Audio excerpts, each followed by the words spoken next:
TuneIn Premium has all the radio you want for $7.99 a month. That's all the radio you want for $7.99 a month. That means every single Major League Baseball game, every single NFL game, the most massive collection of commercial-free radio stations in the world, over 5.5 million podcasts, and unlimited access to 40,000 audiobooks. Download the TuneIn Radio app for a free 7-day trial of TuneIn Premium. TuneIn Premium. Boundless audio. All right, this is it. This is the I Am Rapaport podcast, and I'm in here with my man G. Moody. We have a special super guest, a fixture of the I Am Rapaport podcast. I have to say I'm a little nervous.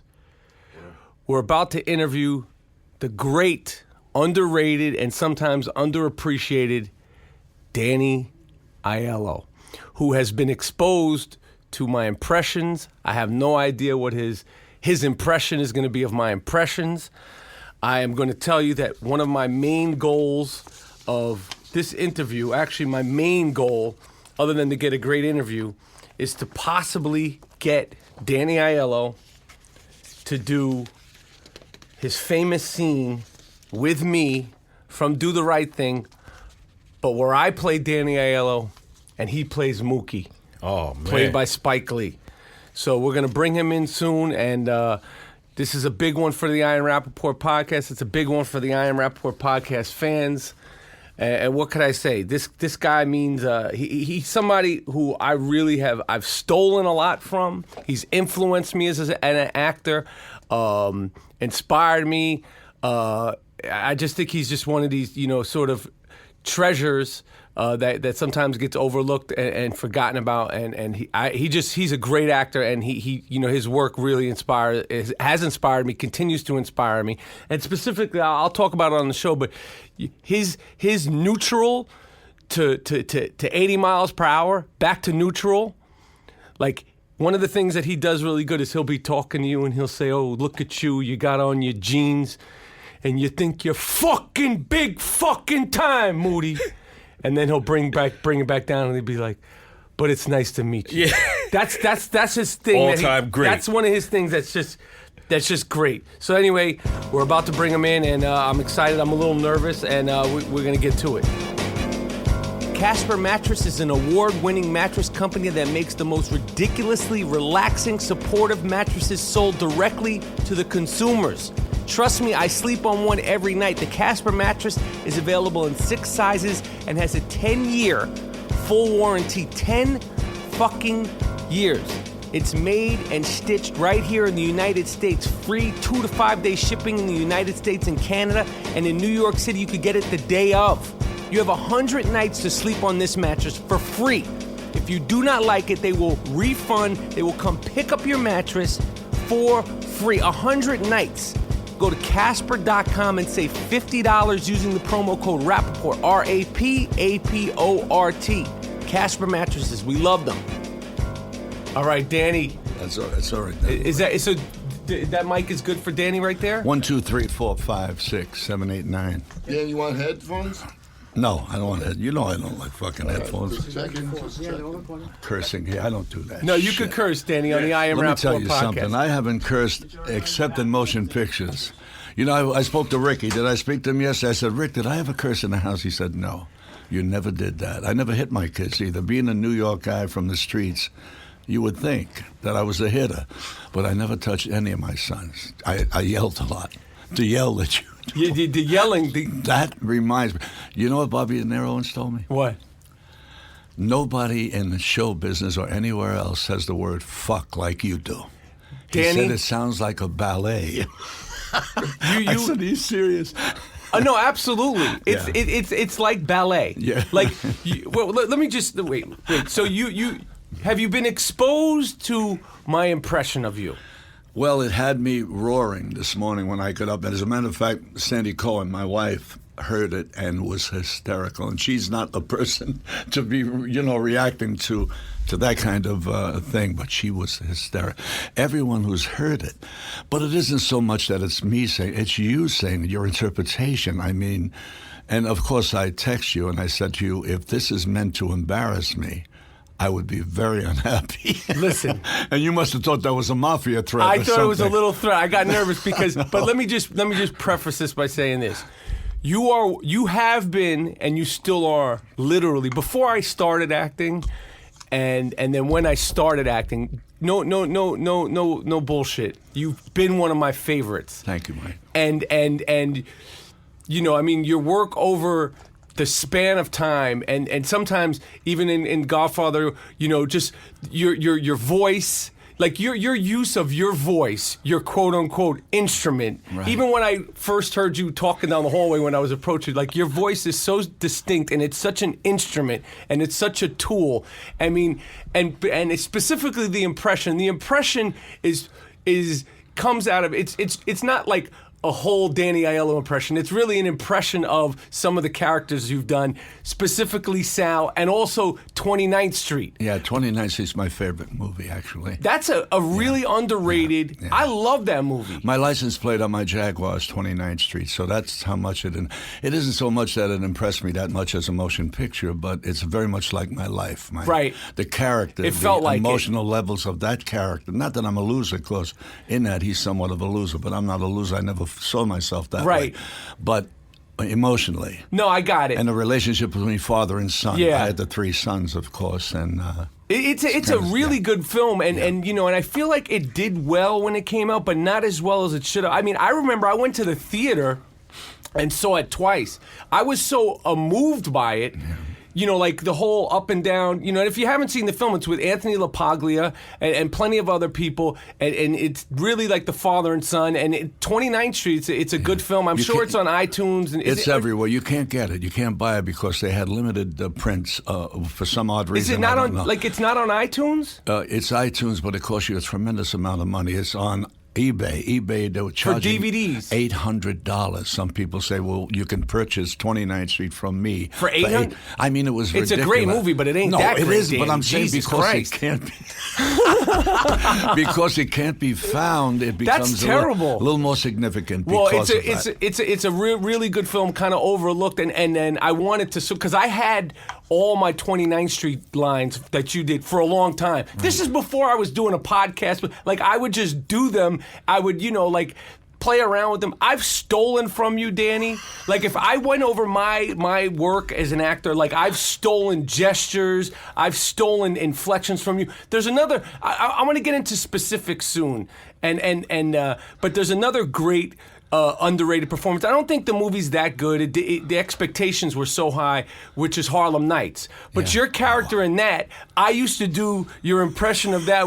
I don't have it all. I'm a little nervous, but like when you went, you what I think you do great amongst things. But as an actor specifically, I think something that's specific and only as a Danny Aiello thing is you go from neutral to 87 miles per hour back to neutral in a beat. Yeah. That's the thing I think that you have that like is really unique that you do, and I think that fans really get it. So me doing my Danny Aiello impression, I would like the neutral would be like, you came in here, you got your guys in here, like you want to take a fucking shot at me. You want to take a shot? Take a shot. So that would be like my Danny. So just know, like when I'm doing the impression, it's totally out of love. No, I love it. The only other actor that I do an impression of is De Niro. It's not as good as yours, I don't think. Yeah. And sometimes I do specifically Rocky impressions. But your impression, because the emotion of it, and for like, when I did the Porzingis when he got drafted by the Knicks, I was just playing around, and it was like became like this viral thing. And the impression was like, how would Danny Aiello? Because I know you're a Knicks fan. Yeah. How did he react to this guy Porzingis, and what's his name, Porzingis, and where the fuck? Incidentally, he's going to be great. I think he might be good. I'm sorry, I didn't mean to. No, you could come. I want to hear what you're saying, Mike. But I mean, so anyway, so that's where the origins of the Danny Aiello impression come from, and then I do how would Danny Aiello would be a great football coach. Danny Aiello should be the coach of the Knicks, and why isn't if Danny Aiello was the coach of the Knicks, what would he be saying when they're losing in a row? So it's all in great It's a great fun and great respect. Did you see the tweet that said Danny Aiello should be the coach of one of the U.S. Open players?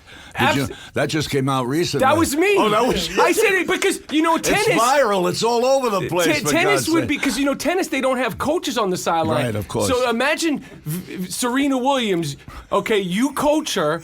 She's about to lose her chance to win the like she did with Vincent, the girl who just beat her, right? So you come out the end of the sixth set, towards to the end of the third set, she's down 2 breaks. You go, what the fuck are you doing?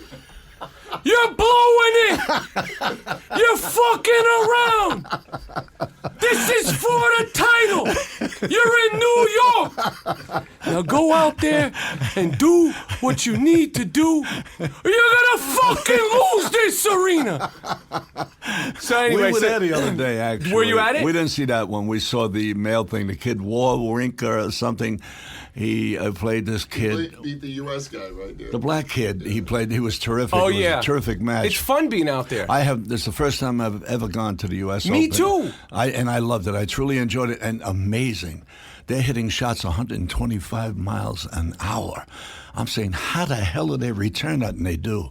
It was an amazing thing to see. And I see Murray, yes. The English kid, he's outside warming up. I'm going home. I see him, and I said, Murray, Danny Aiello, New York actor. I said, oh, yeah, Danny, it's so great. I said, you're going to win, kid. I go home, and he loses. Yeah, you jinxed him. I feel I put a fucking jinx on the kid. I feel terrible about that. Really, I do, man. I feel really responsible. But in Harlem Nights, there's not a black kid who doesn't walk over to me and go, I'm in a vault and I can't breathe, so I take short breaths. And there was a part that what you just did, it reminded me of, because we were speaking, and as the character, and there was Eddie Murphy, and he was there with, oh God, my friend, who was the other one? The great Richard Pryor. Well, my crazy. I want to hear about. We'll get into that. Greatest son of a bitch in the world. And Louis, Red. What? Red. Red what? Of course. Well, we're talking about Eddie Murphy now. When I yelled out, you guys, you come in here, you give me you're breaking my balls a little bit, and I'm living in a fucking hovel. I'm living in a fucking hovel, and you guys are walking around with fucking Cadillacs and lollipops in your mouth. Here, the fuck. That's what you're talking about. Absolutely. That was the line right there. The fucking You're hovel. walking around with your fancy suits, and I'm living in a fucking hovel. 10% will be nice for us. That's my cut. What's that? About 20,000 a week. And that was one of the highlights of that film. I mean, there's moments in it, but your performance in that. I just want to say one more thing about the impression. You're here with your friend Louis, and in one of my in one of my impressions, I refer to a guy named Louis off camera. I go, Louis, who the fuck did they just draft? And it's so funny that Danny Aiello actually has a guy named Louis with him. I just assumed that was a possibility. Half Irish, half Italian. Half Irish, half Italian, but it said Louis nonetheless. Right. All right. So all right. So I'm over. I was very nervous and excited about it, about meeting you. I met you once. I don't know if you remember, in passing. I think it was on. I was actually doing a Woody Allen film, and you had come by to say hello. It was really briefly, and I really. This is when I said hello and kept it moving, because I was kind of like, oh my God, there's Danny Aiello. Thank you so much for. You know who you remind me of? Who? A sad moment. I'll just take it out. I lost my son, Danny Aiello III. He's a big stunt coordinator. I think I worked with him one time. Did you ever look at yourself and look at him at the same time? Same eyes, same face. He has less hair than you. Of course, he shaved it right down to the... He's a great, great kid. He did over 300 films. Yeah. And he worked in many of my films, and we miss him terribly. But the point is, I liked you from the beginning, and it had to do, even before I met you or had any idea who you were. When I saw you, I said, Jesus, this kid looks like my son, Danny. Well, Look I at his appreciate eyes. that. Am I wrong, Louis? I swear to God, I'll take a picture out later and show it to you. I appreciate that. For those who wish to check on the internet, pick out Danny Aiello III and check him out with Michael Rapaport, and you'll see they look very much like. Well, I appreciate that. But I didn't know you were like 6'5". I'm 6'3". Yeah, I'm 6'4". It depends on the sneakers. Right. And well, you look tall, man. I'm shocked. Yeah. I don't like people being taller than me. You know. Well, no, trust me, Danny. You don't have to be intimidated. I'm intimidated by you. I know you're a banger, and I know your history. I still bang. Man. I'm sure you do. Can I ask you, how old are you now? Oh, I don't want to say it. 82. You're not 82. Yeah. Are you fucking 82? I've been married to a girl for 60 years, my wife, Sandy. Are you 82 years old? 82, June 20th, 1933. Holy shit. You're in excellent... Yeah, I'm in pretty good shape, yeah. No, you're in fantastic shape. Yeah, well, people look at me and they say, you're 82, but, for the longest period of time, I said, I don't want to admit to age because I lied the shit out of my age. Well, I feel pretty and your mind is obviously sharp, and you look like you could still throw like a right hook. I can hit. No right hook. What are you, lefty? Southpaw throw. Okay, so your left hook is the one to be careful. All right, I'm going to stay on this side of you. I'm a banger, man. I'm a major banger. I know you're a banger. But let me tell you this. I got about 1 minute of great activity. I can throw punches. After that, I'm a fucking dead man. I gotta run like a son of a bitch. Right. Well, that's all you. But if you throw the right one, if I hit the guy, he's going to sleep. I don't give a fuck who he is. It could be Mike Tyson, who I love dearly. He's going to sleep, and Mike knows it. Trust me, I'm not jiving with you. I know. If I hit, he's going to go. If he don't go, I got serious. That's why Louis Baldineri's around. The problem is he can't hit for shit. But Louis missing a fucking tooth, Danny. Like, what happened? I knocked it out. He fucked around with me. I said his performance was lackluster, and he hit me in the head. All right. All right. So let me get into some specifics. First of all, you gave me some CDs because I know you sing and you do like essentially like a lounge act, like a singing act. It's right? Maybe a little bit more than that. Yeah, there's some we talk about the acting, which is you tell rare. Stories and stuff. I don't really do too much of that because I'm never sure, Mike, when I go in to perform if they'd ever watch me because I was an actor. And I'm sure that's the reason they come originally, but I don't talk too much about the acting unless they ask a question. Right. I talk a little bit about my life and how I got into singing and so forth and acting. But it's really a wild act. I do blues. I do a lot and blues is great because I've done all the standards, Bobby Darin, Frank Sinatra, all that bullshit, and it's nice, and I grew up to that. But it doesn't move me. What moves me is blues. Blues, you can hit notes that stink, that are terrible, that you can't hit, but they sound beautiful sometimes. It's about the soulfulness of it. You're attached to it. You're attached to it in and out, and it really inspires the shit out of you when you're on the stage singing. I like to sing because all of my life I wanted to, and my mother wanted me to. I never had the balls to do it. 10 years ago, a guy walks over to me, let's do an album. And you never sung before? Only on the streets of New York. I was one of those, in the backyard with a bunch of friends. I would sing with a group, never by myself. I was 14 years old. Well, going on 14. Living in Manhattan with my mother. I didn't have a father then. It was 7 children. And my mother thought I was a great singer. All mothers think Italian boys are singers. I wasn't a singer. I was certainly no Pavarotti, but she loved the way I sung. So she set up with an uncle an audition with the Arthur Godfrey Show. Now, the Arthur Godfrey Show was tantamount to what American Idol is today. It was a big show. And I'm sitting in the vestibule with my mom, and I'm hearing names called, which, of course, my name will be called shortly. I'm anticipating this, and I'm terrified. And I say to my mother, Mom, I have to go to the bathroom. Mike, I swear to God, I left the place, got on the plane, on a train, and went home. And you left your mother there? I was Mama came later because she wasn't upset because she knew. But you had to get out of there. I had to get out. I could not do it. And all those years until I was 70 years old, that's the next time I auditioned to Are you sing. serious? And I sing in motion pictures and all of that. I've been doing that, but when you do it in a movie, you got a mask. You're an actor. You're doing a character. You can do takes and... I don't give a fuck if I mess up or don't mess up because I can cut it. Say a cut. On a live stage, when you're working as Danny Aiello, it's terrifying. Do you get really nervous? Well, not now. Now I get up and if they don't like me, I say, fuck you. I don't say it. I don't say it to them, but in my head I say, fuck you. If you don't like me, that's your fault because I'm great, man. Whatever. But now... people must love it. They do, and I have the courage now to do it. I did not have it before. I know people look at you and say, oh, what are you, silly? You've done 90 movies. You've done this. It's different, though. It's so different. And it's not a skill you've been working on for however many years you've been acting. Had no idea. We sung in a place last night, the Surf Club in New Rochelle. We worked there, a big place. It was sold out. It was a cancer benefit. I opened up. They didn't know what the hell they were doing. The committee, of course, my niece threw it. My niece put the whole thing together, and she did wonderfully. And it sold out, but she never had a committee of people helping her. She just wanted to do something for the cancer people because her mom, my sister, had died. So she sets it up, but they didn't know anything about singing groups and so forth. They brought a DJ out to set up sound. I said, I said, you can't do a DJ. We need sound with my whole band. Right. Am I right, Louis? I walk out on the stage. The place is sold out, but there's 100-yard blank dance floor with no people in front of me. I had to work an hour and a half on a floor, walking from one end of the thing. That's all I did was walk. I looked like a rooster running around the fucking place. And it killed me because she didn't know it. But the cancer thing was a wonderful thing. And I get thrilled when I have the opportunity to sing and perform, especially blues. Have you ever done significant voiceover stuff? Yeah, a lot of that. You have done voiceover? I just won an Emmy. You know, I won an Emmy for Yes Network. Oh, okay. I did the Yankee thing about congratulating themselves. Oh, okay. And for some reason, I went there. I was presenting for the Emmys that night, so I presented 6 of them, and I left the place. So I go to Yes Network the next day because we want to talk about something about celebrity tastemakers.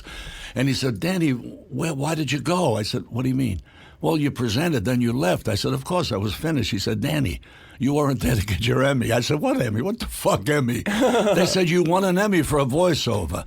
So I've done a lot of voices. I also did the Rat Pack. I did a 4-hour Rat Pack thing. Right. Frank Sinatra and all of them. Right. I've done so many. Because your voice is, it's so, I mean, and it's for, I mean, to be 82 and your voice is like, it's just like, it's so strong. I love listening to it. You have a great voice. Wow, Jesus. Some people, when they're walking on the street, if they don't see my face right away, they hear the voice and they say, Danny Aiello. Yeah, I heard you down the hall. I was like, I knew Danny was, I mean, it's just distinct, and it's bassy, and it's New York, and it's iconic. The Iron Rapaport podcast is sponsored by Mack Weldon. Mack Weldon is a New York City-based company that lives and breathes New York. They make the best underwear, the best t-shirts, the best socks at Mack Weldon. They use great, soft, comfortable, breathable material. It's light. The fabric is great. You could shop online or on your mobile phone and check out in less than a minute.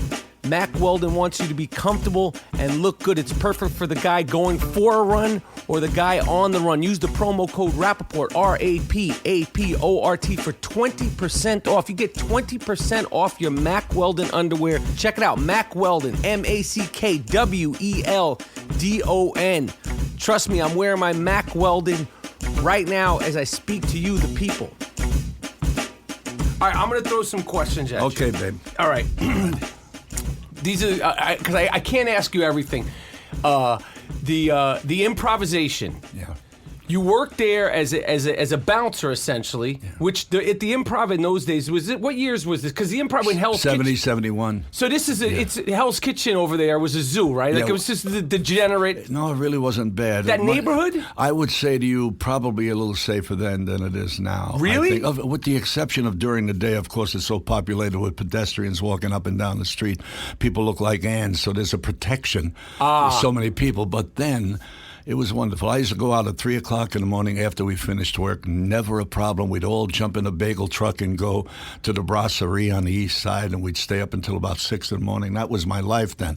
The improvisation was a lifesaver for me because I was an uneducated kid. I never had, went into a place and say, I'm educated to do this job. So I was doing menial kinds of jobs, and I did a lot of stealing and so forth. I grew to be the president of local division 1202 of the Amalgamated Transit Union. Okay. I held that job. Well, I was in Greyhound for 10 years, so my life was that. I lose the job as a result of a wildcat strike. But before becoming president, I was this guy. May I have your attention, please? On platform number 3, a coach for Philadelphia, Chester, Wilmington, Dover, Seaford, Laurel, Salisbury, Princess Anne, Pocomoke City, Kiptopeke Beach, Little Creek, and Norfolk. This coach connects in Jersey City for Mount Clair, Denville, Dover, Bud Lake, Hackettstown, Stroudsburg, Mount Pocono, Toby, Hannah, Scranton, Wilkes-Barre, Clark, Summit, Nicholson, Holstead, Great Bend, Binghamton, Cortland, Ithaca, Geneva, Canandaigua, Pittston, Towanda, Waverly, Elmira, Corning, Bad Batavia, Hornell, and Mount Morris. I was the public address announcer at the Port of Authority for a long period of time. I became the union president. I went into supervision. I lose my job as a result of a wildcat strike. I knew Bud Friedman because I played ball in the Broadway Show League. I was an ex-athlete. Okay. He gave me a job because he figured I was, what do you call those guys? You were a banger. I was a switch hit, and I banged shots into the trees. They gave me the goddamn job. Okay, so you were just a bouncer at the improvisation, which for people don't know, it's one of the first, and it's definitely, to me, one of the most iconic comedy clubs. Absolutely. It doesn't exist in New York anymore, but it's still in L.A. Yeah. So the Improv and the Comedy Store, two of the first, and then and of course, everyone came through there. Richie Pryor, everyone that we're talking about have come through there, and I witnessed that. You know something? Talk about that. I wanted to be. I didn't know what I wanted to be. When I was there, I was hired as a bouncer. He recognized my talent and he made me a bouncer. But I observed, I was watching people perform, and I said, wow, you got to be bright to do that shit. To get up there and try to make people laugh, and if they don't laugh, it's like a terrible bomb. That's something I don't want to do. Maybe I can do it, but I doubt it very much. But I admired them so much. To watch comedians perform, it was wonderful, should I say, an education for me, because I wasn't sure what I was going to do with my life. So Bud said to me one day, look, we're going to upgrade your job a little bit. When I'm not available, I want you to get up and MC.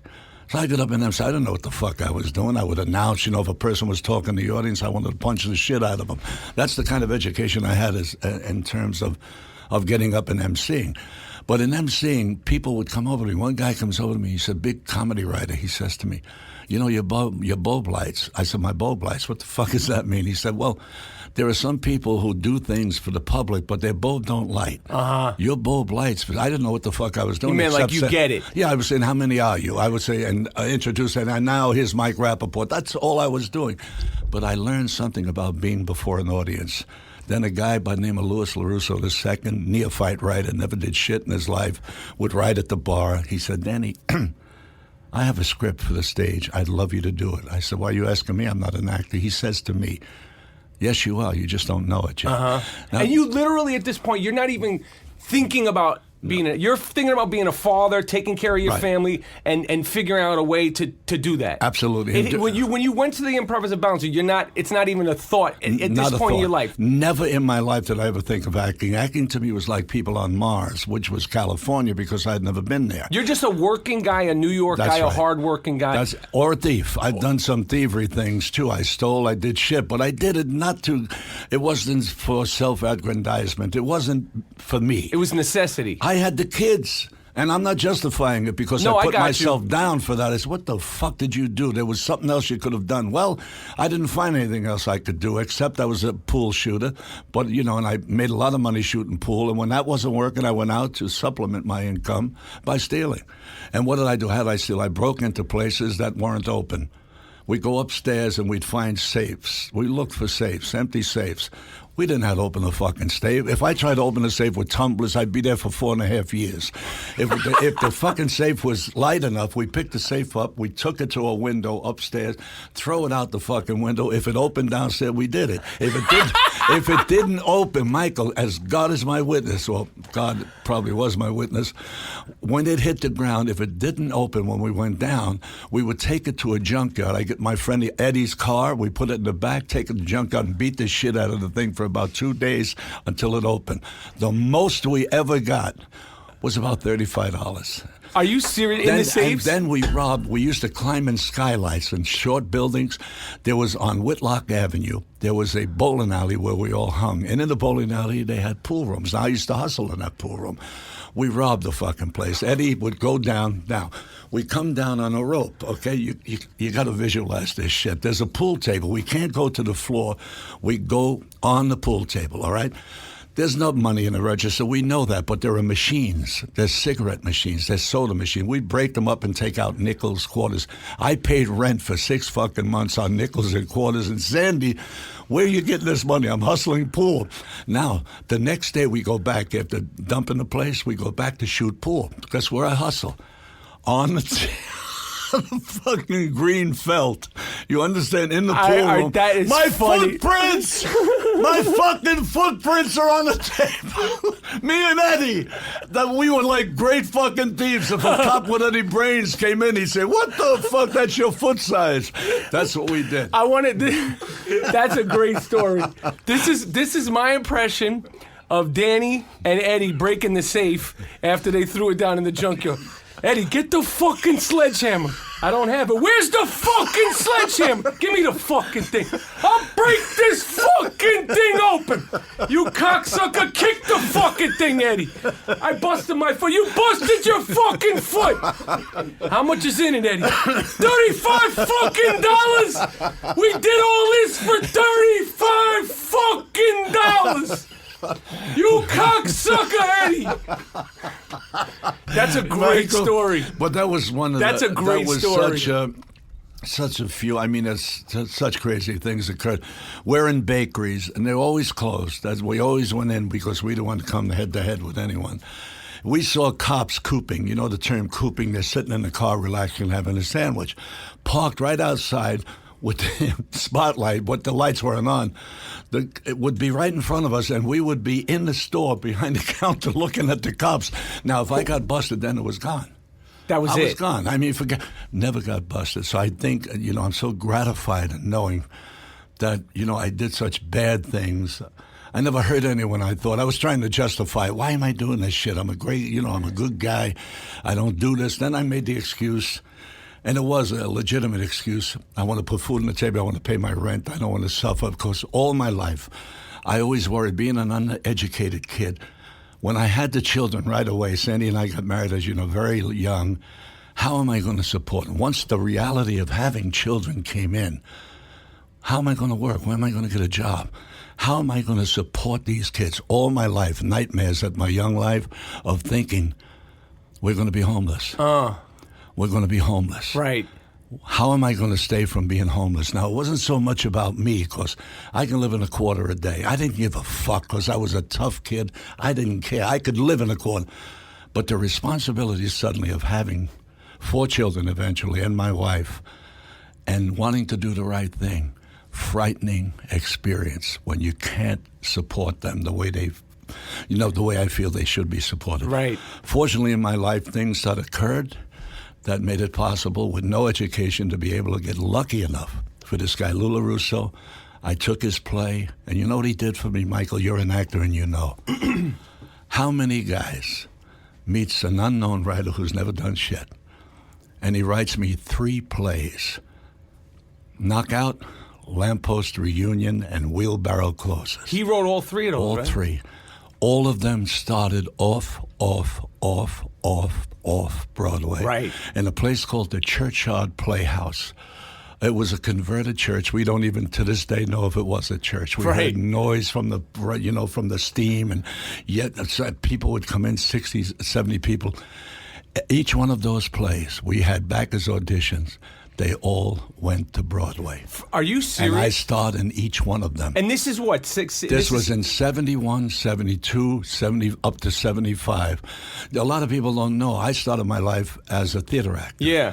But I did not know what I was doing. I didn't even know if I could remember a word. But I went in somehow. Instinct. Well, it started. You had with the instinct. You know, Michael, you're a natural actor. I'm same as you. No, I'm not study. I'm see? Same as you. Well, here, when Woody Allen came over to me and said to the New York Times, what he used to say, he said to me once, he used to try and say things to me to make me feel good about myself because he knew I was somewhat unsure about my acting. He said, Danny Aiello, not to me personally, to the Times, is one of the 6 greatest actors in this world. He mentioned Marlon Brando. Really? Forgive me for what I'm saying. No, right? no. Bobby Duvall, Dustin Hoffman, Robert De Niro, and who's Al Pacino, and Danny Aiello. And he said, and not necessarily in that order. When we were working, he would say to me things, oh, God. Tell the films that you did with him. Well, I did Purple Rose of Cairo with him. I was supposed to do Broadway Danny Rose, but the fuck, he gave it to somebody else, some non-actor. But he does that shit, That Woody. Little Jew cocksucker! You motherfucker! That was one of your best fucking films, and you give it to that fat pockmarked fuck! You son of a bitch! I hope they know that he's the one doing this. Right. The people listening, they know. Anyway, so go ahead. And I did so much with him, but he's a little strange guy. You know? Little guys, for some reason, have always been strange. Marty Scorsese, you know. We're going to talk about Marty. Yeah, and well, I'm not a great fan of his, except for his directorial efforts. Right. He's a terrific director. But on the personal level, which I don't know, I thought maybe I didn't do any of his films because I was too tall. I wasn't sure. Then I found it ain't over, Danny. No, it ain't over for you, and it ain't over for him. No, so I don't want. I'm doing a lot of shit, you know, without him, and I feel absolutely. If you read my book, I only know who I am when I am somebody else. You'll find out exactly how I feel about him. I don't cut him in a bad way. I just state that it's unfortunate that a great director like that didn't paint me with one of his brushes. Yeah. I got up at the Academy Awards. Here's a weird thing that happened. I was nominated for Academy Award. Denzel won, as you know. The following year, I presented. And what movie did they give me to present? Goodfellas. And what do I say on the stage? I'm the only Italian-American in this country that's not in this film. That's funny. Which gave them an idea of knowing the guy never chose me. Right. Until recently, I thought really, well, maybe he thought I was a violent guy. Maybe he thought I was tough on the set. Maybe I was dangerous. So maybe, I didn't use. I think you know that. Yeah. I'm one of the most anti-drug cats that you'll ever meet in your life. And I have no tolerance for drugs. Right. And they know it. And I voiced my opinion constantly. Now, I don't know if that's a reason because I don't think that would be a reason with Marty. But the point is I tried desperately to find out for a long time, why hasn't he called me? And then it sort of eased up a little bit when I realized that Pacino never worked with him either. That's right. Which was shocking to me. I assumed that everyone else had worked with him in the industry, but I didn't. But still, because you want it, because he's so great. It's as an actor, it's like there's certain people. First of all, it makes sense. Danny Aiello, Martin Scorsese movie. I understand. Yeah. I mean, because he's New so York. special. He's New York. I'm New York. De Niro's New York. It ain't Pacino's over though. New York. You're 82. You look like you got about 30 more years of acting. I'm ready to throw some punches. But the point is that I'm not soliciting the book. It's been out since October. But I'm gonna. Listen, you can solicit it. It's it. about my life. I solicit everything on here, Danny. And if you read the book, you're going to be doing interpretations of shit in that book. You're going to learn about my argument with Lauren Bacall. You're going to go out of your fucking mind. When you read that, you will go out of your mind. I know there's be an interpretation of something. Have you done books on, have you done the audio book of it? I have an audio. And you do the reading? I do the reading myself, and it's bad. The audio book is the best. I'm sure. sure. You might be able to, if you wished, to even broadcast some of it. Little pieces. Absolutely. It'll give you about a month's worth of work. Absolutely. It'll give me, because when I do my impression, I feel like I don't think I breathe properly. Yeah. So it's like I feel like I'm going to bust a blood vessel in my head. Because I'll do it with him sometimes. And he's like, let's keep going. I go, I have to take a break. Cause it's like, I haven't had oxygen in my head. But you have to know, because it is my responsibility with the book and the voiceover is not so much to act it. There are little scenes I do in subtle ways, so you'll see a more subtle Danny. But the situations that I'm reading are hellacious. So you might not get the true reading from me. I got you. Know what I'm saying? No, I understand. Because I have to be articulate enough for the audience. You can't be screaming I could do it. You do it in short bursts. There are short bursts, but when you hear this, you're going to, am I right, Lou? You'll go out of your mind. That's I'm sure. Crazy shit. I'm sure. But with Woody, I want to say with Woody, you've worked with him. I work with him. Go. Tell me about Woody. He's the kind of guy Woody is. Great, he's a great guy and so forth, but working with him, everyone wants to work with him. Yeah. We all work cheap. I think I made $50,000. Now I'm a guy that was making $1 million a movie, right. $750,000. Right. I'm not blowing wings, that's what I did. I got you. But I went with him because most guys work with him because they wish to work with him. We became relatively close on the set. We would play ball with each other. He'd pitch to me. We'd throw the ball back and forth. Oh, man, I boxed with money. We got pictures with us throwing punches. Not really throwing, playing just around. Playing. And so I'm thinking, this guy's my friend. Then you bump into him on the fucking street. He looks at you like, who the fuck is this? Right. What are you for? Who are you? Something like that. It is the strangest thing, because when I befriend and it hurts your feelings in a way. Well, because if I befriend somebody, right. I don't befriend many people. I have maybe 4 or 5 people in my life that I trust. So I'm befriending this guy, and not because he's a fucking director, right. whatever. If I work with him, I work with him. He's a New York guy. He's a New York guy, great stickball player, good athlete. And he's got a good sense. I think look, I think my thing with Woody, I think, and that people and actors get confused by, is that I think instinctively and who he is, I think if he's very shy. Yeah, he's a reserved, shy guy. Right. But when you're working with him, you connect with him, and I'm sure you could. You're in the same age group, and you're both New Yorkers, true New Yorkers. Right. Sports, he loves sports. He does. But I think who he is, he's kind of an introverted, shy guy, and we sort of we fall in love with the persona and the neuroses and who he portrays. But that's not really who he is. No, it isn't really. But I'm thinking that's who he is. I got you. When I'm with him, this is the guy. Yeah. This guy's like me. Yeah. I did radio days with him, as you know. I said I did Purple Rose of Cairo. Yeah. I also did I did a play with him at Lincoln Center as well. So I thought, man, me and this guy are tight. Right. And then he says to me one day, Michael, now you know how important this is. Danny, you are my ace in the hole. Now, what does that mean? To me, ace in the hole means a very secure statement, telling me I'm his ace in the hole. And how that came about, he was ready to do Broadway Danny Rose. Right. When he hits me with that, I'm thinking... Oh, you were going to be the... I'm the guy. He doesn't know that I sing. I never audition. I don't audition for parts even then. And you had already worked with him. He only auditioned. He listened to my voice, and he said, wow, he can sing. I'm thinking... Remember, but the words he used, you're my ace in the hole. He never said it's your part. I got you. So my interpretation, solid.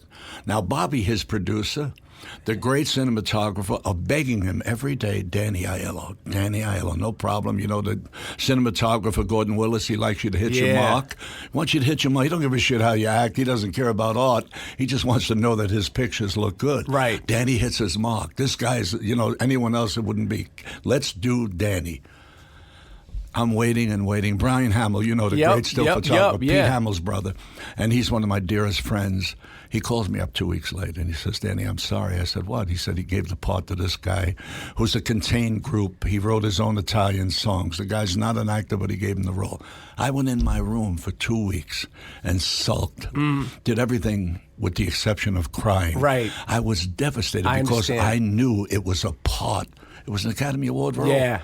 This guy didn't get it because he didn't know what the fuck he was doing. He was all right. No, he was good, but he wasn't great. Right, it was a great part. I mean, the movie's great. That's one of my favorite. And he says this just at the end. Brian Hamill is on the set with him 2 weeks later, and Woody out of nowhere says, how's Danny?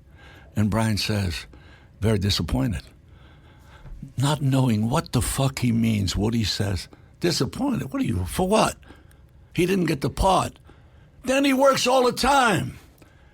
He thought he could say that Danny works all the time and that this meant nothing to me. It meant everything I understand. to me. And it just killed me. I write about it in the book, but again, I say he never offered it to me. Right. But he made me think. I understand. And I mean, and I find it crazy as I get older, and I don't know you must have been like, that must have been, you must have been 50 around. I started 36 years old. No, but with Broadway Danny Rose, it must have been about 50. You must have been a little younger. A little younger. Yeah, just a little But younger. as a grown man, and I mean, every actor could attest to this. Right. As a grown man, even 82 years old, you're 82 now, I'm 45 years old. Right. Like, the disappointments, I mean, it gets less because you get more used to it and you process it differently, but it's like, every single time you don't get the thing you want, it's still, to this day, right? It's still, in a way, hurts. It doesn't hurt as much as when you're younger because you process it differently. You've done a lot. You can't be great. But it's still like this. It's like that rejection. It's like going up to a pretty girl and asking her for a number, and she looks at you like you're crazy, or can I dance with you? And but it still lingers. It's a Woody, rejection thing. You brought up the girl thing. I never asked a girl to dance at any school dance that we went to because I couldn't hear her say no. Just in case, right? I punched through the bag saying, what if she says no? And if I thought she's going to say no, right, I fucking don't ask. I'll stand in the fucking corner and do absolutely nothing. Right. But it actually killed me. Another thing about Woody, you're a natural actor. Now, I don't mean that as an insult. No, I appreciate it. He used to call me a natural actor, and I considered it a fucking insult. Because you didn't have all the skills and you didn't method and you weren't Laurence Olivier. When you say I'm a natural actor, you're telling me, I'm instinctive only. I am instinctive. I learn my craft in a natural sort of way. But when you say that I'm a natural, I think he's telling me I'm untrained. Right. I'm a lucky motherfucker. Excuse my language for using that. But we embrace the cursing. But I am, Michael, I'm telling you. I understand. I resented being called a natural. Now, at this age, and going through everything that I've been through. Right. I love them when they say natural because I know it comes with a lot of work. Right. And also the instinct, which I use even to this day. Absolutely. Yeah. And I mean, and the, you know, you know what the thing is that, you know, sometimes I think, you know, like I have my little, you know, beef or whatever with, you know, foreign actors. You know, they'll come over and play New Yorkers, and but when there's parts to play British people, they're not even thinking about us. Absolutely, they're not not that we'd ever be able, not that Michael Rapaport and Danny Aiello would be the best people to play two Brits. Okay, but who's to say? We would, kid. No, we'd be great. We would. Can you imagine?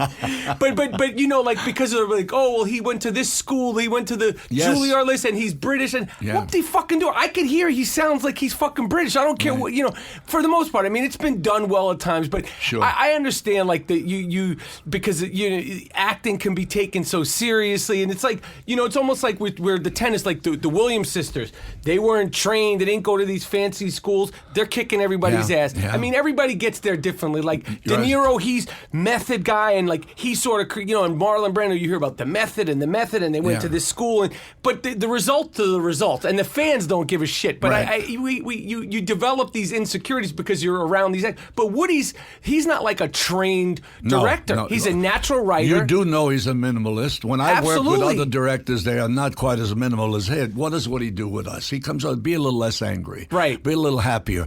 That's his intellectual, so to speak, approach. And it works. And it does work. So it's very simple messages, not something over an actor's head.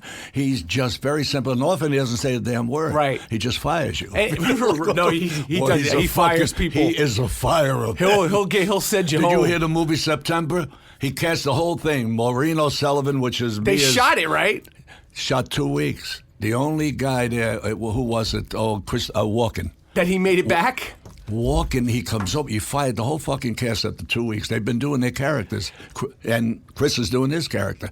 He fired everyone. Walks over to Chris, says, "Chris, look, I'd love you just to give me a different interpretation of the character that you've established." And Chris said, "Woody, I've already given you the character in the manner in which I saw he should be shown, the way I want to present him. I don't want the job," and he walked off the movie.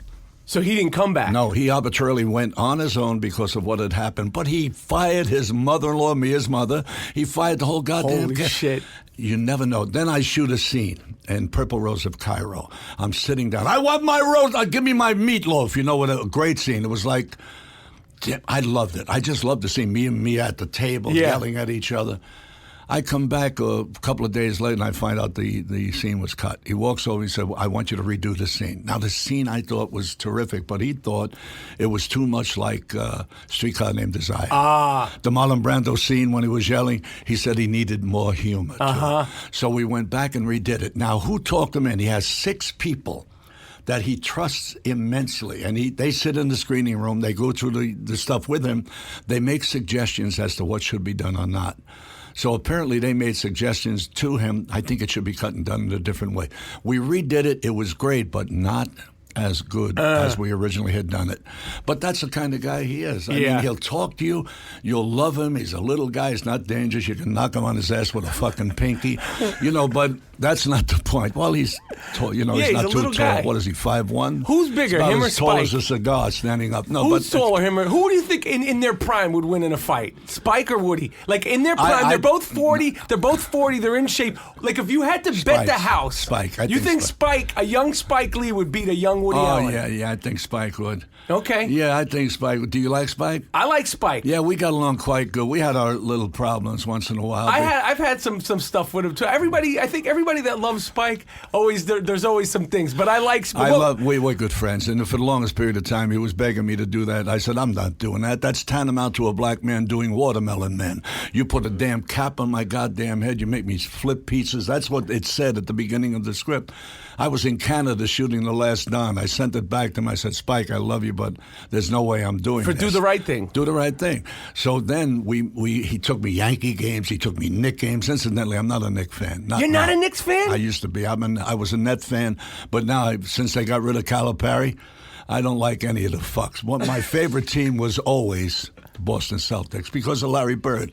He's a white man that don't jump. He's one of the greatest players ever. He was out there banging with them? Right. And me and Spike, we talk about this shit all the time, and we'd argue for the same. Michael Jordan, I'm saying, the same shit that went in. But Larry Bird, Michael Jordan, and Larry Bird, and for the same reasons. I said, you like him. Oh, sure, he's great, but he's also black. I like him. He's great because he's white. And I want a white guy. We need something. And is he not one of the greatest I'm talking about Larry. Him, Magic Johnson, Michael, and Bird. Those are the guys. Yeah.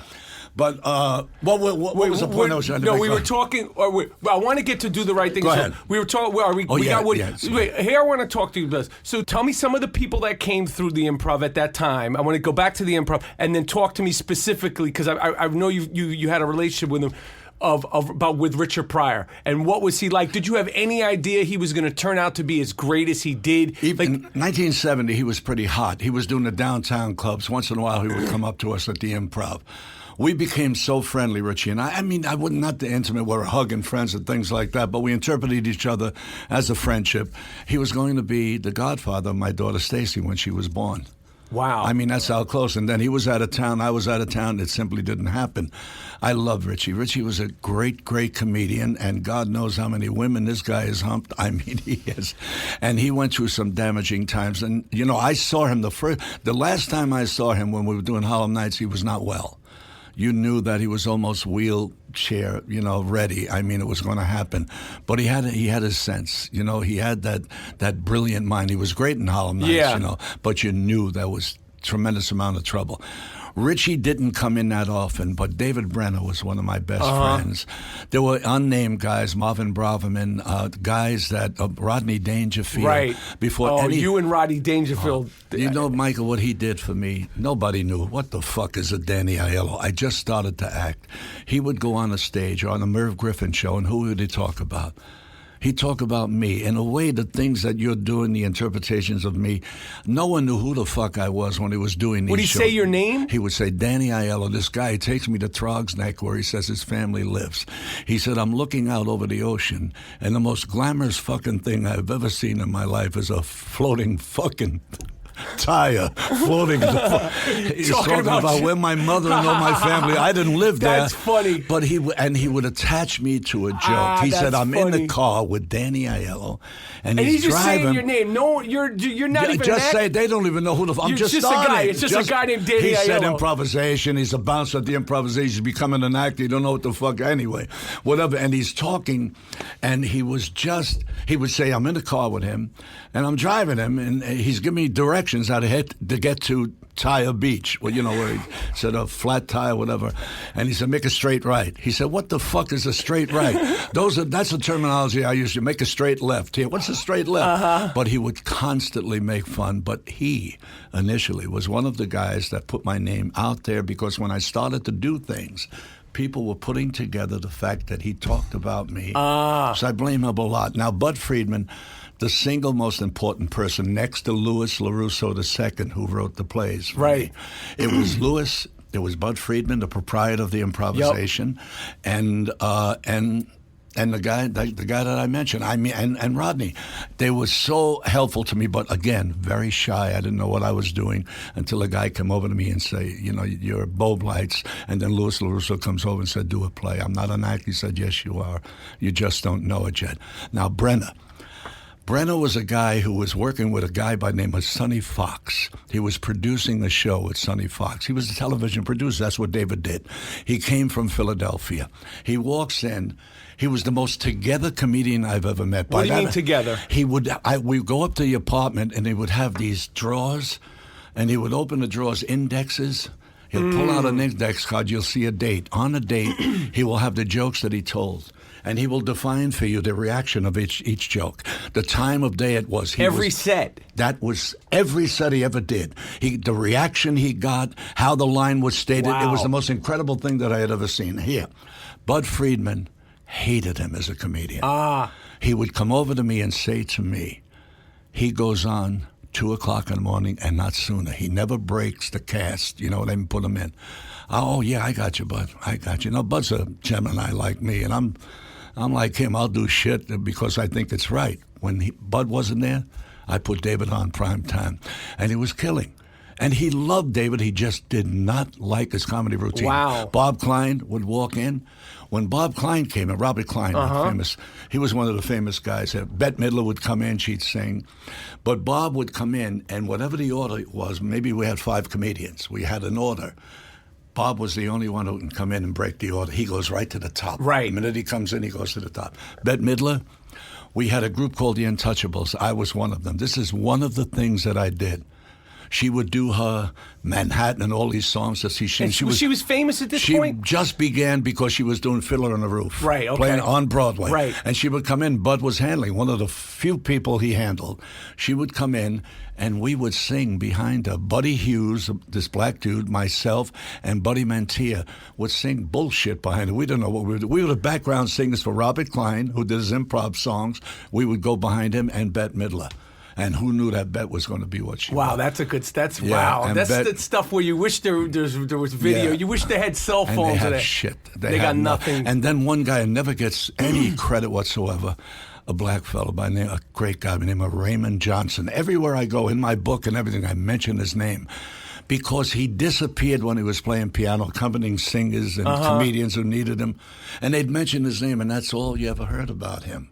You know what I mean? It was like he disappeared because he was the guy playing the music. Yeah. And I always thought of Ray Johnson. He's so much more important than just playing a goddamn piano and having no personality with the people, never talking to the people, just doing this. And he was great. Raymond Johnson. Okay. I just want you to know, in case Ray is still alive. Absolutely. I don't know. Let's take a break. Stand up for a second.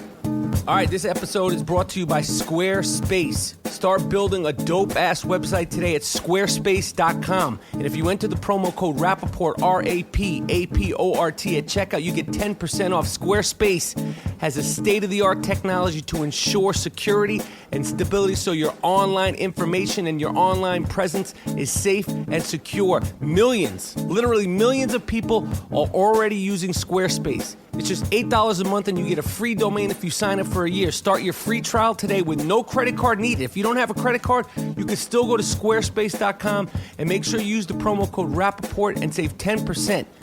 Every single person needs an online presence. It's 2015. Go to squarespace.com. Check it out. We use it at the I Am Rapaport podcast. I trust it. It's safe, secure. They got state-of-the-art technology. Check it out. Now, my career is pretty solid. I'm doing Capone. I don't know if you know that. Yeah, it's a big musical. We're going to be doing that. I'm off at 2 Broadway shows. One is, I don't know if you know who Alan Freed is. Yeah, of course. Well, I'm playing Morris Levy. Oh, okay. Morris Levy's, and it's a huge fucking thing. That's another play. When is that coming? It's on its way here. Because those musicals are huge. I know, they are huge. But Isn't this it crazy? is a story. Yeah. But they're offering me things, television series now, and I'm saying, Michael's doing this. He's using motherfucker on the thing. You're making me people are saying, Danny Aiello, fucking tweets coming all over. Yeah. His wife sends me the tweets, 40, 50 tweets. They love you. Danny Aiello. I didn't even know that. They love you. But you don't know. You get no communication with them. I don't go tweet. No. I have no Facebook. I'm not a social media How could guy. you not love Danny Aiello? I don't know about that. No. Hey, listen, you might not love Danny Aiello, but if you might not know or be familiar with Danny Aiello, but you're never going to hear somebody say, I don't love Danny Aiello. He's fucking Danny Aiello. I mean, you're beloved. I mean, unless some of the actors I used to work with who said I had that part, fucking Danny knew Of course, there's always that. But I'm saying the fans, you're a guy that everybody loves. So all right, so let me. All right, I want to because I don't want to keep you forever. No, don't. Whatever you want, and then we'll go. Whenever you just say goodbye, and I'm gone. Okay, so talk to me about so your first film. Bang the drum slowly. And at the time, who was Robert De Niro in terms of the acting world? Was he a good actor? Was he, like on the... He wasn't who he is now. He wasn't iconic. Like, did you know what had he done? He already shot Main Streets. Okay. And then he did Bloody Mama with Shelley Winters. He did Godfather too? No, not yet. It came out right after this. Okay, so he did John Hancock, he directed Bang the Drum Slowly. Okay. And I saw him in a Gang That Couldn't Shoot Straight, Bobby. Right. Bobby was playing a priest who rode a bicycle, had an Italian accent, and he was playing a priest. I thought the guy was from Italy. So when John Hancock gives me the role, how did I get the role? Someone at the Improv said they're doing a baseball picture. So I went over there. And you were a great baseball player. I figured. I didn't get the part because, he saw me hit the fucking ball and he said, you got the part. I said, who am I playing? You're playing Horse Bird. Now, Horse Bird, in the book itself, was a relief pitcher. Right. Which meant I couldn't be on a field. I would have to be in the bullpen. Right. So John Hancock saw me play and he said, no, you're playing first base. So I played first base, which would put me, on the field as often as right, as to possible. use the fact that you can play and you could act. I said, who's playing the catcher? Mike Moriarty's playing the pitcher. Right. And Bobby is playing the catcher. He said, Bobby, I said, Bobby, he's from Italy. How the fuck are you going to get a catcher, a southern catcher from Italy? Because I saw the Gang That Couldn't Shoot Straight. So he's just an actor guy. I didn't know who the fuck he was right. because Mean Street didn't come out yet. Right. So I had no fucking idea who he was. And what happens is, I say to John Hancock, De Niro, isn't he from Italy? He said, no. So that's when Bobby and I met. We became fast friends because he threw a fucking ball like this. He couldn't throw. I can't say like a lady because the ladies throw better than we do now. But at the time, the ladies threw with their elbow attached to their ribs. He couldn't throw a ball if his fucking life depended on it. I mean, but he knows it. We joke about it. And I worked with him many, many hours. And I was nervous because I had about 8 lines in the whole movie. You know what I mean? And this is the first time? First movie. So you're like freaked out. No idea what the fuck you don't know blocking or rehearsal. No, blocking was like a fucking football play. Right. You're going to throw a fucking line, a block, a cross-body block. I had no fucking idea. I'm sitting in the corner. I got my uniform on like a half a fat. Well, I was going to say something. Yeah, No, get rid of that. No, now you can't. You say these things now. The political correct, they'll throw you in prison. I know. You say absolutely. half a fag now. No, but that was them. No, I'm but talking about, No, but I'm talking about a cigarette. Right. So what happens is I'm in the corner, have my uniform on, mumbling, trying to figure out how to say 8 lines, okay?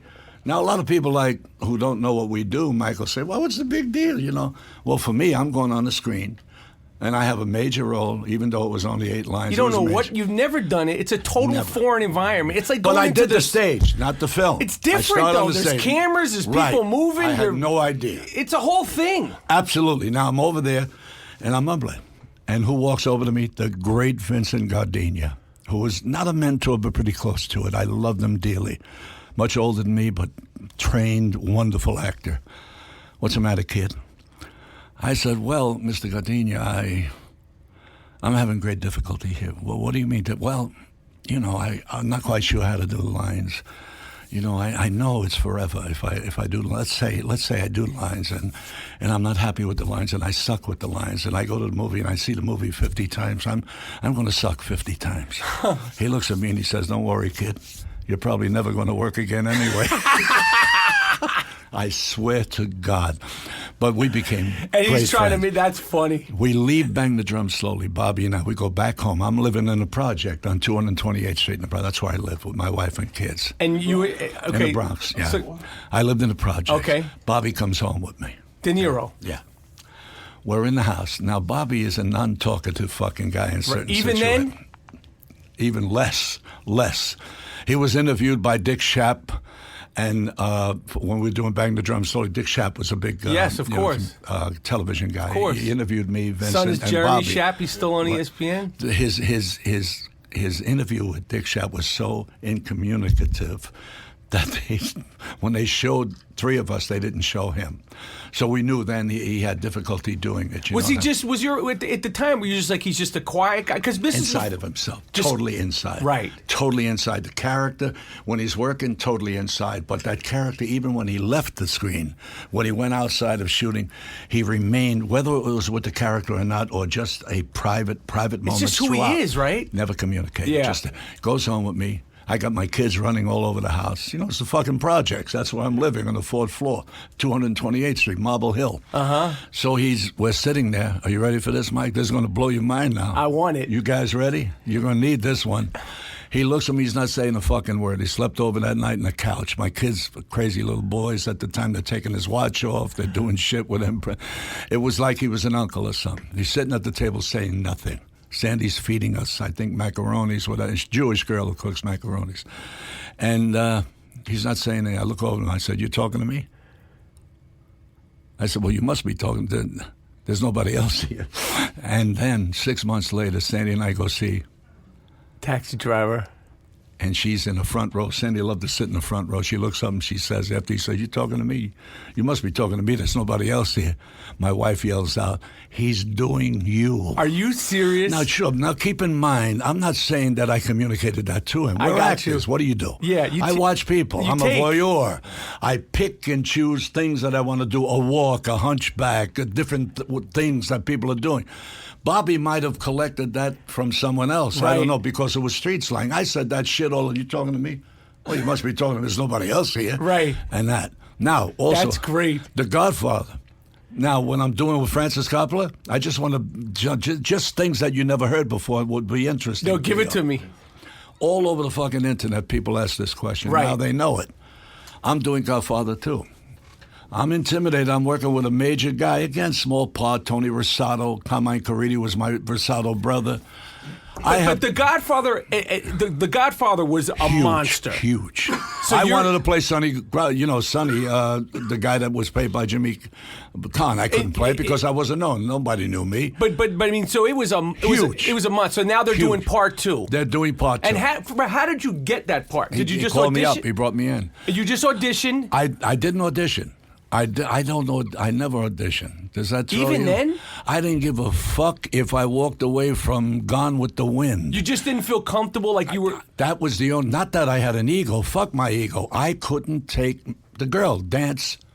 Will you dance Stayed with me. But so you would meet... She said no. I would meet. You see, if I'm directing you, Michael, I am never going to give you a reading. Readings are bullshit. Why are they bullshit? Because directors are trying to find out what the interpretation of character is. Right. They're using what you're giving. They're using you. They're using you and the you. auditions. And they put you on tape, and they go home and they watch that tape, and out of that they decide... Not necessarily who that guy is, but who that characterization is. Yeah. That's who the character is, okay? I know. So I hated doing... Even at the time, you just were uncomfortable doing it, before you even had been quote-unquote Danny Aiello. Well, it was that I didn't want to do it. There are little things that I probably did it with, but later completely knocked it off because of Marty Scorsese's casting person who brought me down to a movie. And I volunteered. I was named. I was a pretty well-known actor at the time, and a lot of actors were volunteering just to be with Marty. Right. I went there and was volunteering to do a part that had no lines, a bartender. In which film? And I didn't get it. About Last Night was at the turn, and they didn't give me the part. That's when the lines. That's why I wanted to break his fucking head. Excuse me. Okay? How the fuck could I be offering this prick a fucking no-line thing that I would do it for him because, I wanted to be in the family, and he didn't personally turn me down. And you didn't even get it? No, I didn't get it, and it turns out to be down the road. You'll hear it when we continue to talk here. Down the road, he did something to me, again, indirectly, not person to person, through Bobby De Niro, where I wanted to rip his fucking head off. But it did not. What were we talking about before that? Wait, we were talking about... I got to finish. Godfather 2. Okay, Godfather 2, we're working, right? We're in the bar at Mulberry Street. Oh, man, we're working with some of the biggest guys. Francis Coppola. Wow, this guy, he did Godfather. Oh, this guy's amazing. I'm there, and he said, what I want you to do, Michael Gazzo is playing Pantangeli. Great I want actor. Carmine Caridi, your brother, will come in. He will distract him at the bar. You will come behind and put a garrote around Michael Gazzo Pantangeli's neck. Which is a metal... What is it? You ever heard that term? It was... like a metal... Yeah, it's a garrote. They call it a garrote. It's not metal. It's hardcore cable, whatever. Cable, but that's a term, though, called a garrote? Yeah, garrote is the term. I never heard that term. They said the garrote. You garrote him. That's the term that he used. And I said, all right, now, no lines. No lines. We're rehearsing the scene. I come in from the side. If you remember the scene, of course. I come in with the hat. I look like a jerk off. I come over. Nah, you look good. I come behind him. I throw the garrote on him, tighten it, and I said, No lines. And I'm sitting there because being a fucking pain in the ass talker like I am, I feel there's got to be a fucking line here. I can't kill a guy and not have a fucking line. It's got to be a sayonara thing, something. In the rehearsal, I said, Michael Corleone says hello. Now, Michael, trust me when I had no fucking idea what I was saying. It didn't make sense to me. It just blurted out of my fucking, Michael Corleone says hello. I strangle him. I take him off the booth. I start dragging him back to a phone booth, and I don't kill him because a cop comes in. Right. When the cop comes in, I run out of the thing. He yells out to my brother, yells, Angelo! Anthony! He says to me, I come running out. I throw a crossbody block at the cop, and I say to the guy behind the bar, you open your mouth, I'll blow your fucking end. Then we go out with the gunfight. That was it. Now, Francis said, what did you say? When I said the line. Now I'm really intimidated. I'm saying. Because you think you're in trouble. Yes. I said, because I didn't know. I didn't work with a big director. I get it. And I said, I think I said, Michael Corleone says hello. He said, good, keep it in. And that was it. One of the fucking lines that everyone on the internet keeps asking. Danny Aiello was the one that threw that line in. But remember, Mike, I write a lot of my shit. And only when being asked to do so. But one of the only times it might be, one of the things we do with the Ian Rapaport podcast, we don't fact check. Right. We pride ourselves on that, which means you could just say anything you want. Of course, absolutely. But I think that might be the only fuck in that movie, because there's not a lot of cursing in that movie. Yeah. Well, I mean, we have to check that, but because it's not what's like Goodfellas. You want to know something? Like I went out, it was muffled. There was a muffled sound, and you might be able not to be able to discern. No, you could hear it. I said, you open your mouth, I'll blow you up. I don't know if fucking you came could hear out. fucking. You could oh, hear. You did hear. But the thing is that because that movie, it's not like, it wasn't one of the modern films, and it wasn't even like Mean Streets. But it was like Shakespeare. Yeah, it was like Shakespeare, but there wasn't a lot of fuck this, fuck that. No, absolutely. It wasn't as street as some of the other Italian films. Right. So I mean, and honestly, when I first saw that movie, I mean, I saw it when I was a kid. I didn't know what I was watching. Right. And then, when I started becoming a movie lover, and this is in the 90s, so this is definitely, post Moonstruck, post Do the Right Thing, and I went back and everybody's watched the Godfather, and because the film was so darkly lit. Oh yes, that's Gordon Willis. Gordon is that way. And in that film, because you really couldn't see anybody's face in that scene. True. You come in through so quick. I only knew. I was like, that's Danny Aiello. This is 30 years after the film came out, 20-some years after, because of the voice. And then I saw, excuse me. So I mean, that's an iconic film. I mean, at the time, like being a part of that film, that's like a special thing. Yeah, and Moonstruck is the same thing. Of course, Moonstruck that was a whole other level. And I hate it because I played such a wimp. I said the director, I said, oh God, I said, I hate it. He said, what are you talking about? I said, oh my God, I can't go in my neighborhood. That's not me. I'm a schmuck. I played this wimpy guy, but it turned out to be something that was great for me because it allowed the people that, in Hollywood and so forth to know that I could do situation humor. Right. And apparently I started to make bigger money after that movie. I mean, that's a big film. It's an iconic movie as well. What were you ever any memories of Cher? Great. Was she cool? I loved her. She was cool. I loved her when she was not the public persona. And I didn't dislike her when she was in public. It isn't that because I knew that was a game. But when you got her undressed, so to speak, not undressed in terms of, undressed meaning the face. Just a regular person. Nothing on her face, just her hair down. And how do I judge that? Because Sandy Cohen, my wife. Yes. Doesn't love anybody. Maybe not even me. I don't know. But she fell madly in love with Cher because she met Cher as Cher truly is. Then we're invited to see Cher in Atlantic City after the movie. I'm going and I see Cher's ass. I was so humiliated. I said, because I didn't even know how to react to it. Sandy said, oh my God, her ass was on the stage. Right. She had this sheer thing on where you can see. I was so embarrassed, but that's not her. That's her persona. That's her character. She's a great girl. Okay. That's good to know. For your people out there who love Cher, love her. Because there's two sides. There's the public. True, that's where the mask is. Right. And then when she's unmasked, she's gorgeous. She's just a great girl. Okay, that's good to know. Yeah. All right, Do the Right Thing. So talk to me about. So you said you were reluctant to take the role. You thought it was stereotypical. Yeah. And talk to me about the making of that film. I mean, I've read a lot about it. It's been well documented. I've seen interviews. You talk about it. But talk to me about did you have any idea? I mean, I guess you never know. You never know if something's going to be good, great. And you can certainly say, well, people are going to still be discussing this film and this character later.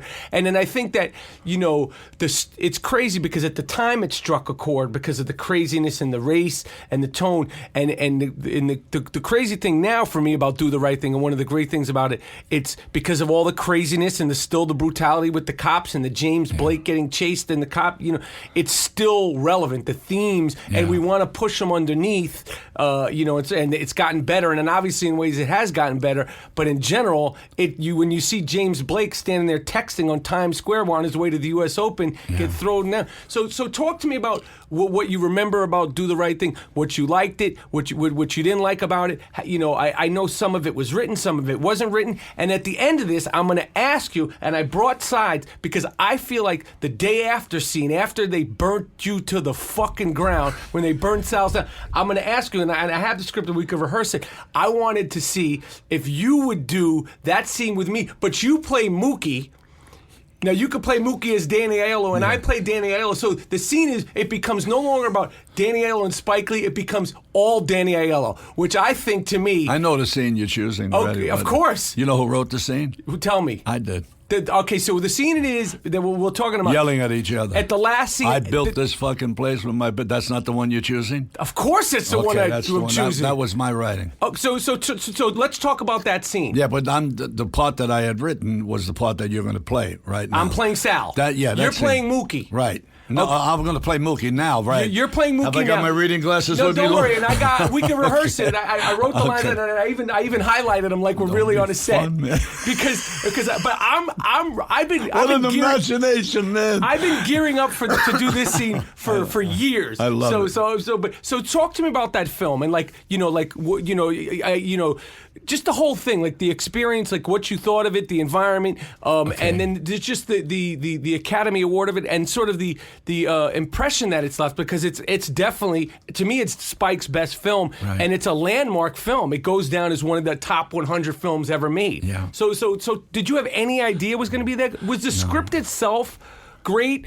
Was it good? Did it get better? I mean, everything is in sync in that film. Everything is just sort of perfect. Yeah, well, first of all, we're good friends. Okay. Politically, we stand in different areas. You know, he knows that and I know that, but it goes to show you can be with a liberal and a conservative in the same room. Why not? And they can still love each other. You got to be able to express your differences. Right. And I said to him at the beginning, I said, look, this character as written now, there's no way I can do it, because it was tantamount to what I had mentioned before. Which was what? Stereotypical. Did it on the page? It was stereotypical. Well, no, because even the physicality of the character described in the script, he wore a hat. That's how I interpreted him, flipping pieces in the air. I said, well, God, look, I was offered a $3 million commercial, okay, to do for McDonald's. This was way back, to do a trial balloon on pizzas being made. I turned it down because they wanted me with a hat. The baker's like hat. A pizza and I man. turned it down. Now, at least my agent said it was $3 million. I don't know if it was truly that, but it was a lot of money, and I turned it down. So I'm going to be Danny Aiello as your agent. You want to fucking blow $3 million? This is Danny Aiello's agent as Danny Aiello. Richard Astor was the guy. This is Richard Astor as Danny Aiello talking to Danny Aiello. $3 fucking million. Put the fucking pizza hat and throw the fucking pizza around. You dumb cocksucker, you. Michael, so I could do it it's all day, Danny. I could go all day doing it. We had, we went out quite a bit, and how that came about, Madonna, we had just finished doing a movie, and Madonna is doing a party in New York City, and I had already done with her Papa Don't Preach. Right, of course. I didn't want to do. You were in the Papa Don't Preach video. I did it only because my daughter begged me to do it. She loved Madonna. I didn't know who the fuck Madonna was, but we did it. And she was throwing a party. A little guy sitting in like a vestibule, not in the main room. I was on my way out. I stayed 10 minutes. The noise was driving me nuts. I'm walking out, and this little guy said, "Can I talk to you, Dan?" I said, "Of course." He said, "Geez, I wish you'd read my script. I have a part I'd like you to play." So he spoke about De Niro. Now, we found out later that De Niro was not the one who suggested me, at least. That's someone else. I think he suggested someone else, but he didn't want him. The kid didn't want him. Spike didn't want him. Anyway, we were going out. I said, well, look, I can't read it now. I'll give you my agent's number. You call him because I'm going out of town. I'm going to Canada to do Last Don. So you don't know who Spike Lee is? I have no idea who the fuck he is. He's just a kid who's sweet kid, which I always stop and talk to if I can, inspire them in some way. I try. But he's just some kid. I'm doing a movie. You play the part. Little, very, professorial. Right. With the glasses on, looking sweet, nice kid. Yeah. He said, I have the script. I said, well, send it to the agent. We'll talk. He gave me a rundown very briefly, and I left. I was kind to him, and he to me. I'm in Canada. I get a script. He calls me up in Canada. Apparently got the number somewhere. I said, did you get the script, Mr. Aiello? I said, call me Spike, call me Danny. I said, what script? He said, I sent you a script. Well, anyway, he didn't put enough fucking postage on it. It goes to the fucking border and don't come with me. I'm telling you the truth. We laughed like a son of a bitch about it. Finally, I read it, and I said to him, Spike, I can't do this. And I mentioned the reasons why. So now we go back to New York. He doesn't stop. He keeps calling me. Takes me to a Knicks game. Takes me to a Yankee game. We're at the Yankee game, we're talking. I said, look, this is what I need. I don't have to write anything, but I need significant input. I know who the character is. I said, Spike, maybe you don't. The way it's written, that's not who I'm going to play. If you allow me to have significant input, I would consider doing it. You got it. Now, lo and behold, I find out with Spike, he allows his actors to create, to do a lot of their own personal persona of who they are and put it into the script. Right. He did it with Robin. He did it with everyone in the script. All the kids who became stars from that. Samuel Jackson. So many. Rosie Perez. Giancarlo Esposito. Every one of them utilized a lot of their own. He had, he gave you a little nest there of certain things to say, and then a lot of them improved and did improv. But all of the improvs were accepted prior to shooting. So you guys would rehearse, right, and then it would get put into the action. So it's not like a free-for-all. When you say improv, a lot of times now, people if you work with the other guy, Robert, the guy who did Nashville, for God's sake. Altman. Yeah. He throws shit against the wall, whatever sticks. Right. And you say whatever the fuck you say. But a lot of times when people say improv, they think it's a free-for-all. And say you that's can't right. So you'd rehearse stuff. And he ultimately would make the choice as to what stays and what doesn't. So for all intents and purposes... So when you get to the set, it's already... the work's done. He wrote it. Right. It's as if he had written it, so no one can say, hey, I want a writing credit, because that's bullshit. Right. He allowed you to develop out of, words that you could put in that he found acceptable. It's like he's writing and I'm a ghost guy. Right. You know what I mean? Right. And that he allowed us to do. And when he said to me, you've got it, you got it. Now, that speech, what you're going to do later, came about as a result of this.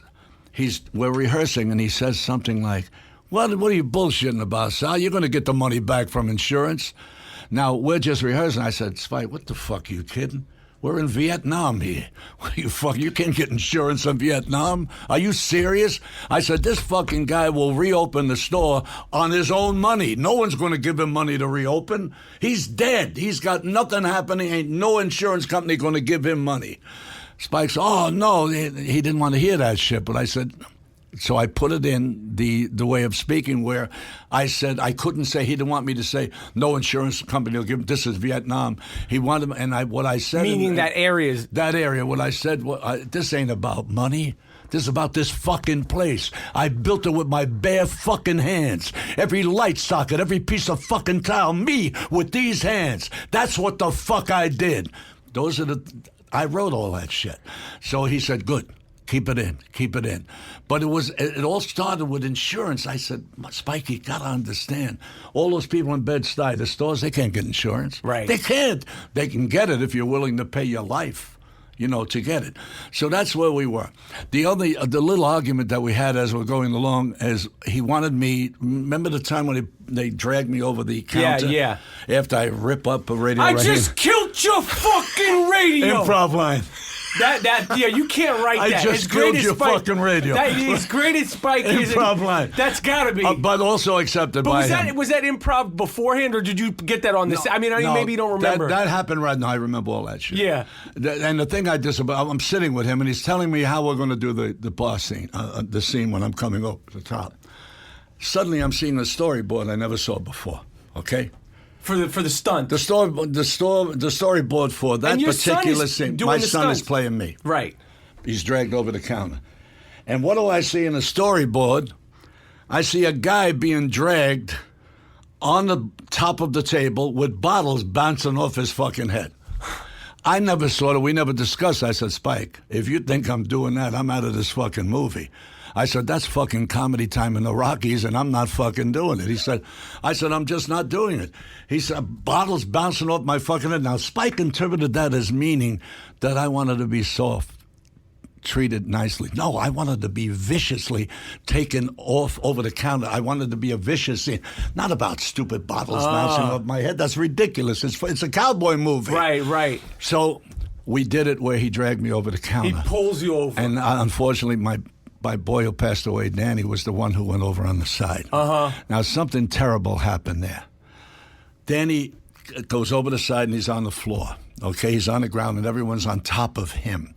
The only time it was me is when the camera was in close and you saw my face going like that. Otherwise, it was Danny. One of the actors spit in my son Danny's face. Okay? Watch the movie. I'm not going to tell you who the fucking actor is. I'll find him. I wanted to rip his fucking head off. He spit on my son, but you couldn't tell for sure. And also, when we were standing up, I got punched in the back. Someone had bent a knuckle thing, and I had a pain in my goddamn kidney forever. We don't know if that was the guy that did it, but we know the guy who spit at my son. I go to see the movie, and there it is, bigger than shit. You see him spitting. Danny jumped up. They stopped. Cut the scene. He jumped. You cocks. There was almost a riot in the place. Because it started to get tense. Yeah, it got really tense. But it was a tense scene, as you know. Firemen all over the place. Windows broken. But it was one of the nicest shoots I've really ever been on. Ozzie Davis, his wife, Ruby. I mean, the way Ozzie treated my two sons. Rick, my son Rick played the guy who killed Radio Raheem. He strangled him. Yeah. He was the cop. And Danny was the stunt coordinator for the show. And all that Ozzie would ever say to me, and we didn't have campers. Right. Oh, we really? were working out of a school. We had curtains separating us. And it was a great, there was no money. We got all short money. We all, it was like a labor of love. Right. We all did it for that reason. And he would talk to me each day. He'd come over to me and say, my God, Danny. He spoke like biblically. Your sons are you did some job with these young men. And he made me feel so good. I told Danny and Ricky they loved him. He was such a beautiful, beautiful man. Now, the movie's finished. I thought it was a piece of shit. Now, but when you saw it or just doing it, or you just had... I never thought doing it. I said, this movie, where the fuck is it going? I'm not hearing people the street. I grew up in the street. I lived in black neighborhoods. Did you know that? No, I didn't. I was born at Prospect Avenue, Wilkins Avenue, and Boston Road. That's where I lived. Okay. So there were bordering lines. And remember, black guys lived in my neighborhood. I'm talking about the late 40s. Right. I'm talking about the 50s. I grew up in that neighborhood, so I knew the communication that we had with black kids used to come over my house to eat. There was no prejudice then. Right. If there was, it was the prejudice I had with you. Oh, you Jew fuck. Oh, you guinea bastard. Right. Oh, you spick son of a bitch. Oh, you black. That's what we did. We played the dozens. You know what the dozens are? Of course. When you couldn't get to a guy, you see, my problem was I was a dumb fuck. And if a guy verbally abused me, I didn't know how to handle it. So I broke his fucking jaw. I became very physical. That's how I was. You weren't good at the dozens. No, I wasn't good at, You weren't good at the dozen punches. You know what they created in me? I had to go to the dictionary. Michael, I'm telling you straight dope. 4 words a day I would memorize just to try and become a little more articulate with the English language because I knew that if I'm in an argument with a person who has the ability to undress me verbally, I wanted to be capable of doing that, responding in the way that I think is necessary, instead of having to hit the fuck. Right. Sure, there was some self-gratification by knocking a guy in his fucking ass after he said something to you. There was always that beautiful feeling. Right. But still, doing it verbally is a lot better. Absolutely. And less harmless. Absolutely. You know what I mean? And, well, anyway, we did it. And we did the movie. And I forget the movie. It was on 54th Street, that thing that does the big premiere. So this is the premiere. So you hadn't seen the movie. I hadn't seen it. And I'm there and I'm watching it. And it's a big deal. It's like everybody's excited. It's the place is packed. And, and I'm watching. And, the interpretation of it by many other critics and so forth, some said I was a racist. Others said I wasn't, because I never interpreted my character as a racist, because I didn't see color at that time, even because I grew up, my experience. Right. But if you spoke to Spike even now, Spike would say, "Oh, he's a racist." I said, "No, he isn't, man. He isn't racist. If he's a racist, he'd have moved." You still have that conversation Absolutely, with him about we it. do. I said, this guy would reopen the place at his own cost. He loved the people. And in one little scene, I tried to say, these people, they grew up on my food. And I used to think that was a corny line. 15 minutes before we're shooting line, we're rehearsing it. And Spike looks at me, and I said, they grew up on my food. I said, Spike, is that bullshit? I mean, it sounds silly. They grew up on pizza. He said, no, keep it in. Turned out to be the most quoted line in every review anywhere. Yeah. And I truly think that one line got me an Academy Award nomination. Because it humanizes them. These kids grew up, these people grew up. I saw their grandfathers get older. I saw their mothers get turned into grandma. I saw the kids get older. Those are all things that I developed. I even developed a little scene with his sister. Yeah. The little thing about we sit down where he says I was trying to do a number on her. It wasn't sexual. It was like a father and daughter thing. And that's what, and I wanted it to be, and Spike wanted it to be, like people would be ambiguous about it. Is he wanting to have an affair with this kid, or is it like a daughter? So that, to me, made my character less predictable. Right. I didn't want him to be the predictable guy. I wanted him to be angry. I wanted him to be happy. I wanted him to be hated. I wanted him to be loved. I wanted people to say, what the fuck is he? Is this guy a fucking racist or isn't he? You know? Right. And I think that's what we've accomplished, and I think that's why that particular character stepped out from the other characters, because the manner in which he was defined, he was complex. You weren't sure. But people loved him. Absolutely. And I can only say from the reaction that I get even to this day. Of course. And I saw the movie. I knew it wasn't real, Michael. It wasn't real because I grew up in the neighborhoods where shit was on the floor, drugs, people doing this. That's Bed-Stuy. Less now, but it's a tremendous place to expect, a tremendously bad place to expect people are actually living there. Right. We used to walk down the street and we would step on coke vials, needles. We had to be careful, he said, when you walk. That's how bad it was. But that street, it looked pristine. Right. It looked like the King's Castle. Right. It looked gorgeous. It looked like a neighborhood that I would want to spend my life in growing up. But it wasn't that. So I didn't know that. Now, like I look at Godfather, Godfather's bullshit. That's not how. That's fucking Shakespeare. I look at Do the Right Thing in the same manner. Fairy tale, but it became required watching in every college throughout the United States, Europe, and everywhere else. So it was that important, the movie. I went to Spike one day and I said, Mike, I just wanted to say, after I realized that it was his political point of view as opposed to reality, I accepted it then. I accepted it. He wanted no drugs in the movie because he wanted people to be racist or not because of drugs that they were taking, but because that's where their heads were at, clear, without anything, in any way affecting them adversely. Yeah. It was just these people not being racist. Yeah. So I thought that wasn't real. I said, there's got to be drugs. I understand. I saw the movie, and when I realized it, I said, holy shit. And I went to him one day recently, right, Louis, and I said, Spike, I got nominated for an Academy Award. You never, any interview, you never say Danny Aiello got nominated for the fucking Academy Award. I busted my balls and I got nominated. You never say. You know what he said to me? Why? Danny, Denzel Washington won the Academy Award for Glory, right? And Miss Daisy won some shit and so forth, Best Picture or something. He looks at me and he says to me, we won the Academy Award. I said, what do you mean? He said, we won. Who the fuck remembers Driving Miss Daisy? Who's talking about Glory? Two piece of shit movies where 25 years later, and they're still talking about Do the Right Thing. Absolutely. He said, we won the Academy Award, so I don't have to say you got nominated. Yeah, so no, it's true. Yeah. I mean, time will tell on, and especially in this modern era with the Twitter, everything's an instant classic. Right. And then, it's nothing's a classic. A bottle of wine ages. Right. And it looks like my son.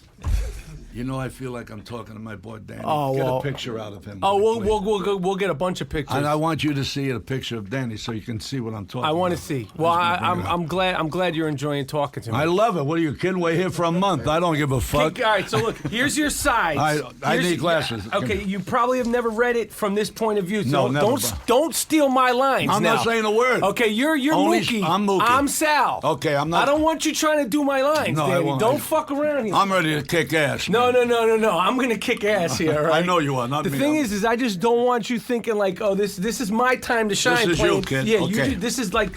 All right, Let you me ready? just see what we have. What right, do you so- want? Okay, go ahead. So, what do you want?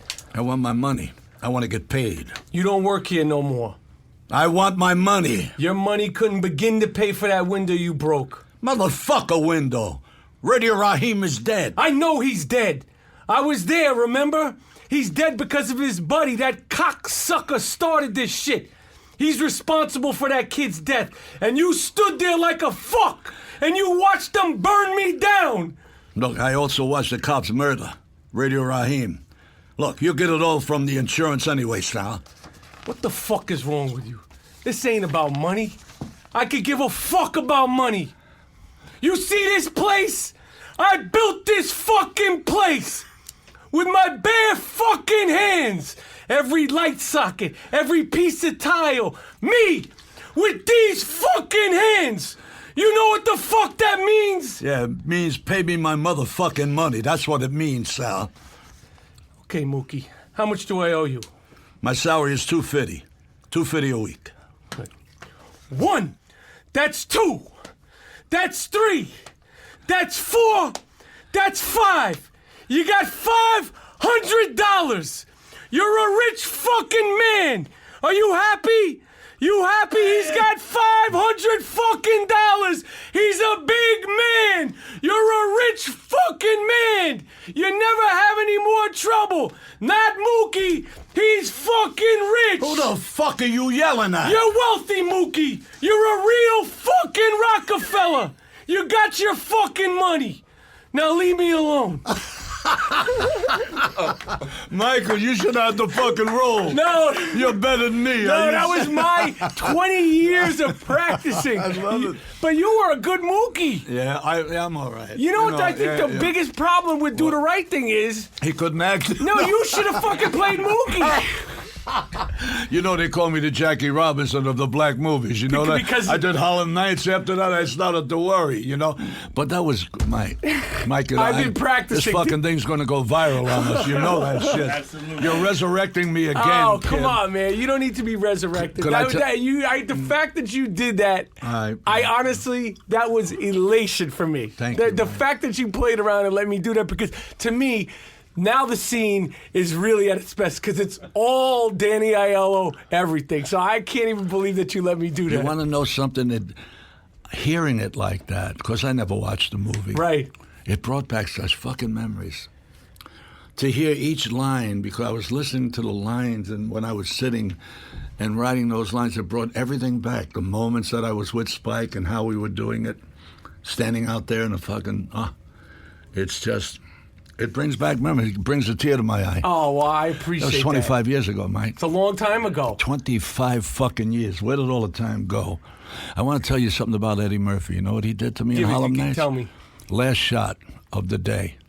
We're 20 miles out of L.A. We're shooting in a public toilet, all right?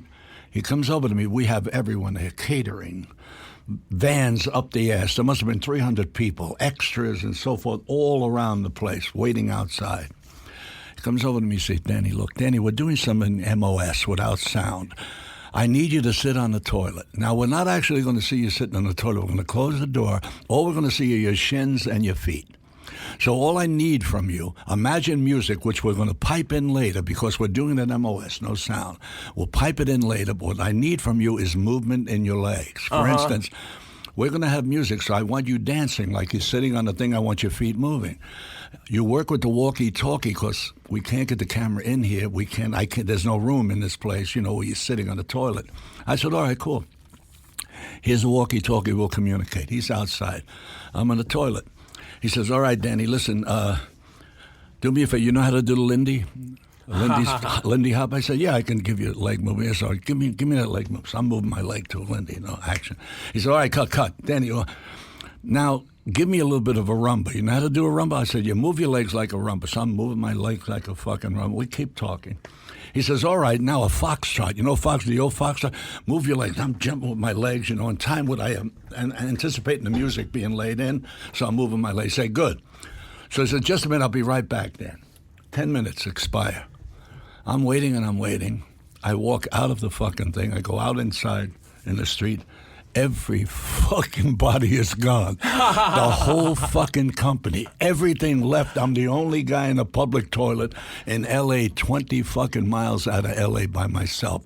He set me up. That's funny. It's funny when you were there. Trust me, it wasn't funny at the time. I said, this cocksucker, this fucking hamburger has got me.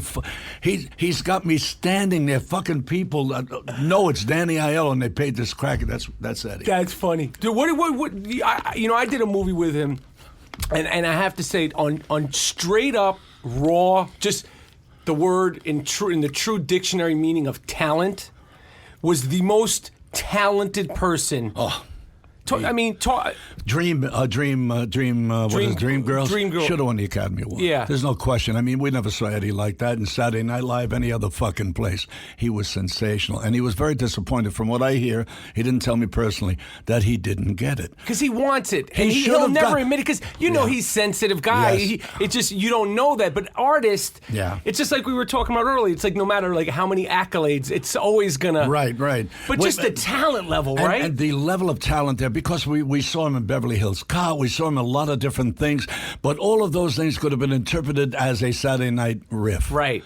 But not Dream Girls. I mean, that was James Brown kind of character. It came out of nowhere. Yeah. And the fact that he sounded like a goddamn singer. Yeah. And this character, the way he was, and drugs, I mean, he should have won, and he didn't. And even those films like Norbit, when he plays, it's incredible. Were great. Yeah, they show the his talent level. But those Norbit and all of those things that he did were great, but they could have been identified with skits that he did. That's true. But this, to me, was such a difficult role, and he did it so well, dancing, moving. Yeah. It was great, I was sad for him. He's a great guy, and I haven't seen him since. Really? Yeah, I have not seen, because we're actors. I see you're in New York. We bump in. We do a fucking movie. Look, Bobby and I are great friends. Right. De Niro, excuse me. I see Bobby every 5 years, and the strange thing about that, when I see him, it's usually like we saw each other the day before. We forget all those fucking 5 years have passed between us. Bobby my mother loved him, my sisters loved him, because they always felt he looked like an Aiello. That there's something about him where he looks like our family. My mother used to tell me that all the time. I love Bobby. Bobby's a great actor, but the thing I want to tell you about Marty, Bobby was over the house with Bang the Drum Slowly at when I lived in the project, and someone gave me a Paramount. They gave me a script and a book. Pete Savage was the man's name. He was the co-writer of Raging Bull. And they grabbed me because they knew I had just done Bang the Drum Slowly. They didn't know me from Adam. I get called up to Paramount. I'm saying, holy shit, they're saying they're doing a boxing film. I think I'm going to be in it. I think they're asking me to do something. Am I going to play the fucking Raging Bull? I was all excited.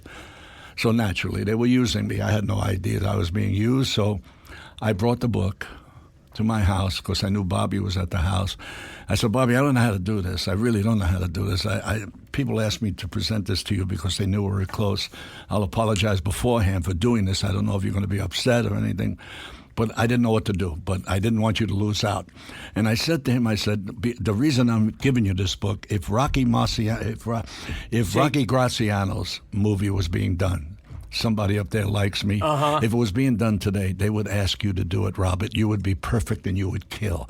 This is tantamount to what that book was. Right. He said, box? I don't box. I said, well, it's more of a character study than it is a boxing. It's a boxing film, yes, but it's a character study. He took the book, all right, and he takes it to Italy with him, because he's going to Italy to the turn of the century Italians he wants to talk to, because he's about to do Godfather 2. So he goes over there. Now keep in mind, Paramount were calling me every day, inviting me, buying me lunch and everything. Suddenly, Bobby's in Italy. I can't get into that fucking office if I had a key. They didn't answer the phone. I'm talking about Paramount, so I knew something went down. And what went down was Bobby accepted it. He was working with De Laurentiis at the time. Now, Bobby comes back. They don't do it with De Laurentiis. A couple of years go by, and they do it with Marty Scorsese and Winkler. Right, Erwin Winkler and... Yeah, and the other kid. And they decide to do it. I look at Bobby one day because no one's talking to me, and I said to him, Bobby, am I all right here? I didn't even know what the fuck I meant. I wanted to tell him, you're going to get me something in this? And I said, am I all right here? And he looked at me. We were in not Mulberry Street, uptown, the Italian neighborhood, because turn-of-the-century Italians, he wanted to know how the broken English was, because he's studying his character. You know what I mean? For Godfather 2. No, Godfather 2. Okay. Yeah. That's what when we took up there. When we go back and I say to him, am I all right here? He says, yeah, you're all right. He wasn't sure what I was saying. He says, you're all right. Lo and behold, they're now getting ready to shoot the movie. I'm called up to the office. I was a little fucking upset about that. Why am I talking to you? Oh, Bobby called me up. You're going to play this. Bobby's sitting there to my left in front of me. Marty, the little guy, is sitting to the right. And he looks at me and he says to me, you know, Danny, we're going to offer you a role. There are no lines, but it's throughout the movie. Now, keep in mind, Mike, I was hot at the time. I was doing Knockout on Broadway. I just finished the Woody Allen. I was hot. I was talked about. Critics are saying this is fucking Marlon Brando. He's a natural, the shit that I don't like. I got it. I'm all over the place, and this guy's offering me a fucking part that he knew I was going to turn down. And I got up and I said, but Bobby's not the guy that interfere with a director. He just doesn't do that. He don't jump in. No, you give him something else. Right. My feeling is this little guy only had me up because Bobby said, you got to give him something. And what did he give me? I guess he felt that was the level of my fucking talent, that I don't speak. So what happens is I get up politely. I didn't get mad, and I said, thank you, no, but I'd rather not. And I left. And since then, since I told you about the first movie, then this on top of it, and then my agent would submit my name to 8 of his films, and I was not in one of them. And I was saying to myself, why does this little fuck not have me in any of his movies? Now, anywhere I go, when he's in the area, he fucking walks on the other side. He's afraid I'm going to knock the shit out of him, but I wouldn't, because they locked me up for 45 fucking years for hitting an immature little fuck. Anyway, a great director, and it's sad that I'm admitting to you. I got it. I wanted to work with what I thought was great. I'm talking about why. It's not Did over, he think Danny. I sucked? No. Did he think I was the worst fucking actor? I got 95 fucking awards all over the place, stage and everything. How can I not be in one of his fucking Give plays? him what the fuck? I'll break you, motherfucker. I'll rip your fucking... I can't be in one of his fucking movies. Looks exactly like Danny. Look how you look like my son. Oh, wow. You think That's I'm him and bullshitting? Danny working out. Take a look at that, Wow. just so you see. They were working out for Knockout. on That's my boy, Broadway. Danny. I'll send you the photo. Yeah. Michael, you should have met this kid. That's his son. You'd have loved you, it. That's you. boxing with Danny. Wow. That's you, man. You think I'm bullshitting you? No, that's crazy. That's why I And he didn't go was your crazy height when too, you were right? fucking imitating. No, of No, course. he's an inch short. He's 6'2". Wow. It's my boy. It's fucking Michael, man. For those who don't know, check the internet, pick up Danny Aiello III's picture, and you'll see what Mike Rapaport looks like. If you don't already know, he looks just like my son. And I must tell you, this is very kind of significant to me, because I never use foul language in front of my sons or my daughter, and here I am. We're just having fun. Yeah, well, I just want Blame you it to on the know, character. whenever I'm cursing, remember, it's someone outside of who I am. Because if you read my book, you know my book says, I only know who I am when I am somebody else. I'm not quite sure who that somebody else is. I know who my characters are, you know what I mean, Mike? Absolutely. Because I know the lines, I know what I'm going to say, but in life, I'm not quite sure. All right, if you haven't played 1 Week Fantasy Football, go to DraftKings.com, start playing 1 week fantasy football games, and you seriously have the chance to win millions of fucking dollars every single time you play. 1 week fantasy football games, all right? This means every week you can play as many games as you want, create as many lineups as you want. and start turning your love of football to seriously giving you the chance to win millions of dollars. Play responsibly. I make fun, I make light, but play responsibly. Have fun. You never know. It's the luck of the draw. But if you go to DraftKings.com, America's favorite one-week fantasy football site, and use the promo code Rapaport, R-A-P-A-P-O-R-T, you get to start playing for free. Okay? Check it out. I love it. So what are you up to now? What do you hope to keep doing? And aside from nabbing a real significant, meaty part with Scorsese, like, what excites you about acting now? Do you still, when you're doing something now, after all the work you've done, the good ones, the not good ones, the great ones, the fun, the not fun, do you still get the elation in between action and cut? Yes, I can't wait to get up in the morning because I know what I'm going to do is act. It gives me the opportunity to be something outside of myself. Acting is a privilege that people should have the opportunity of having. I cannot tell you, you can go through life being yourself forever, or whoever you are as yourself, but given an opportunity to become a doctor for the length of a movie, or a lawyer for the length of a movie, and not have to go to school for 8 years is a wonderful, wonderful feeling. But more importantly about acting for me, all the sad things that occur in my life, this is a great distraction. Mm-hmm. People look for distractions away from sadness, and I don't think that I could have survived my son passing away had I not been able to go right away to do Capone and to rehearsals and go to do the Shoemaker, which was the show I did off Broadway, and it means everything to me, and that's why at the age of 82, I hope that as long as I can go on, I will, as long as I'm not making a fool out of myself. If I feel that I become a caricature of myself, because the sadness is many actors in the acting field who get very old become caricatures without even knowing it of themselves, and certainly that's not what they want to do. It's just that things happen. You're older, people look at you in a different way. I never want to be seen in that way. It would kill me. I want to go out with a blaze of glory, saying I tried. Even I never sold myself out. Still to this day, I will not accept a role unless I feel it's something that is special. You know, there are so many things. You know, Mike, you're an actor. People know your name. They want to attach you to properties if you still mean something, just so they can get money.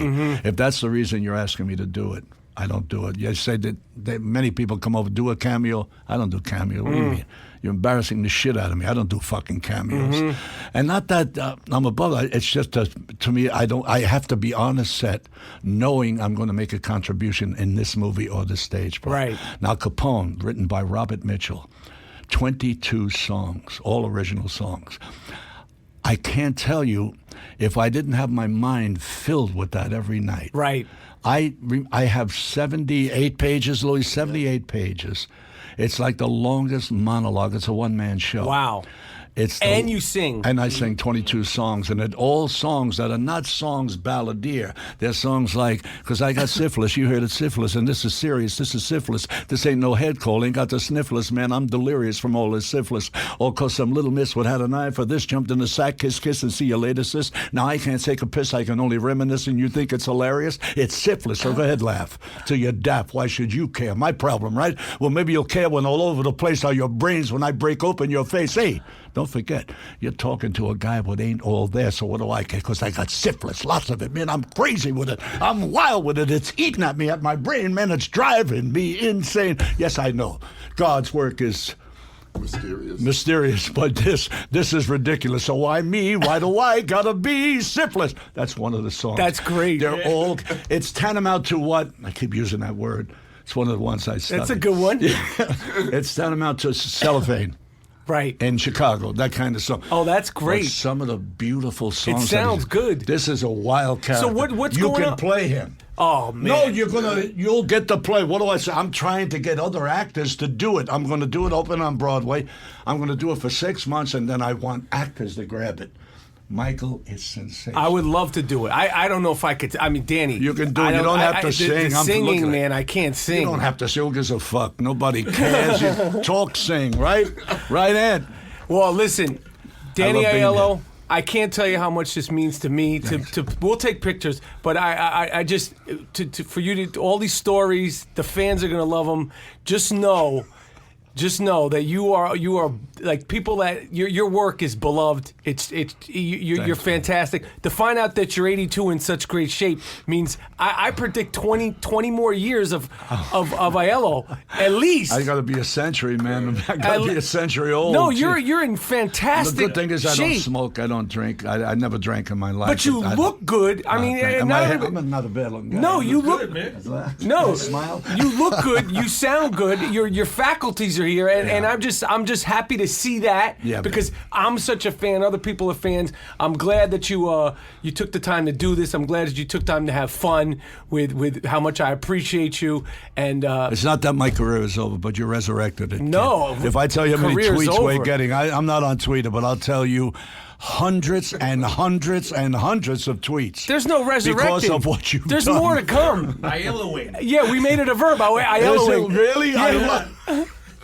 Can I ask you something Yeah. about this? Yeah. No, we could. You could. Can you do a Danny line, but one of my favorite lines Give it to in me. the movie? Yeah, give it to me. I don't have a pot to piss in or a window to throw it out. All I got is fucking Floyd.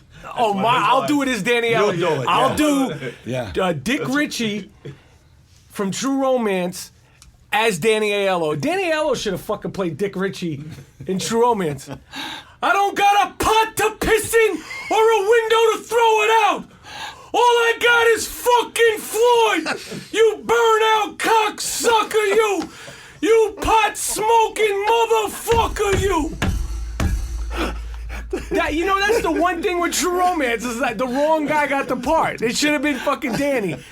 Anyway, that's it. This is the I Am Thanks, Rapaport podcast. This is I'm elation. I feel elation. American Giant sponsors the I Am Rapaport podcast. Go to American-Giant.com. Check it out. T-shirts, sweatshirts, American made, American manufactured, really good quality, soft, rugged, hoodies, sweatpants, all of it. American-Giant.com. American-Giant.com. The slogan for American Giant that we created is American Giant Clothing. Champion. Can't fuck with this shit, yo.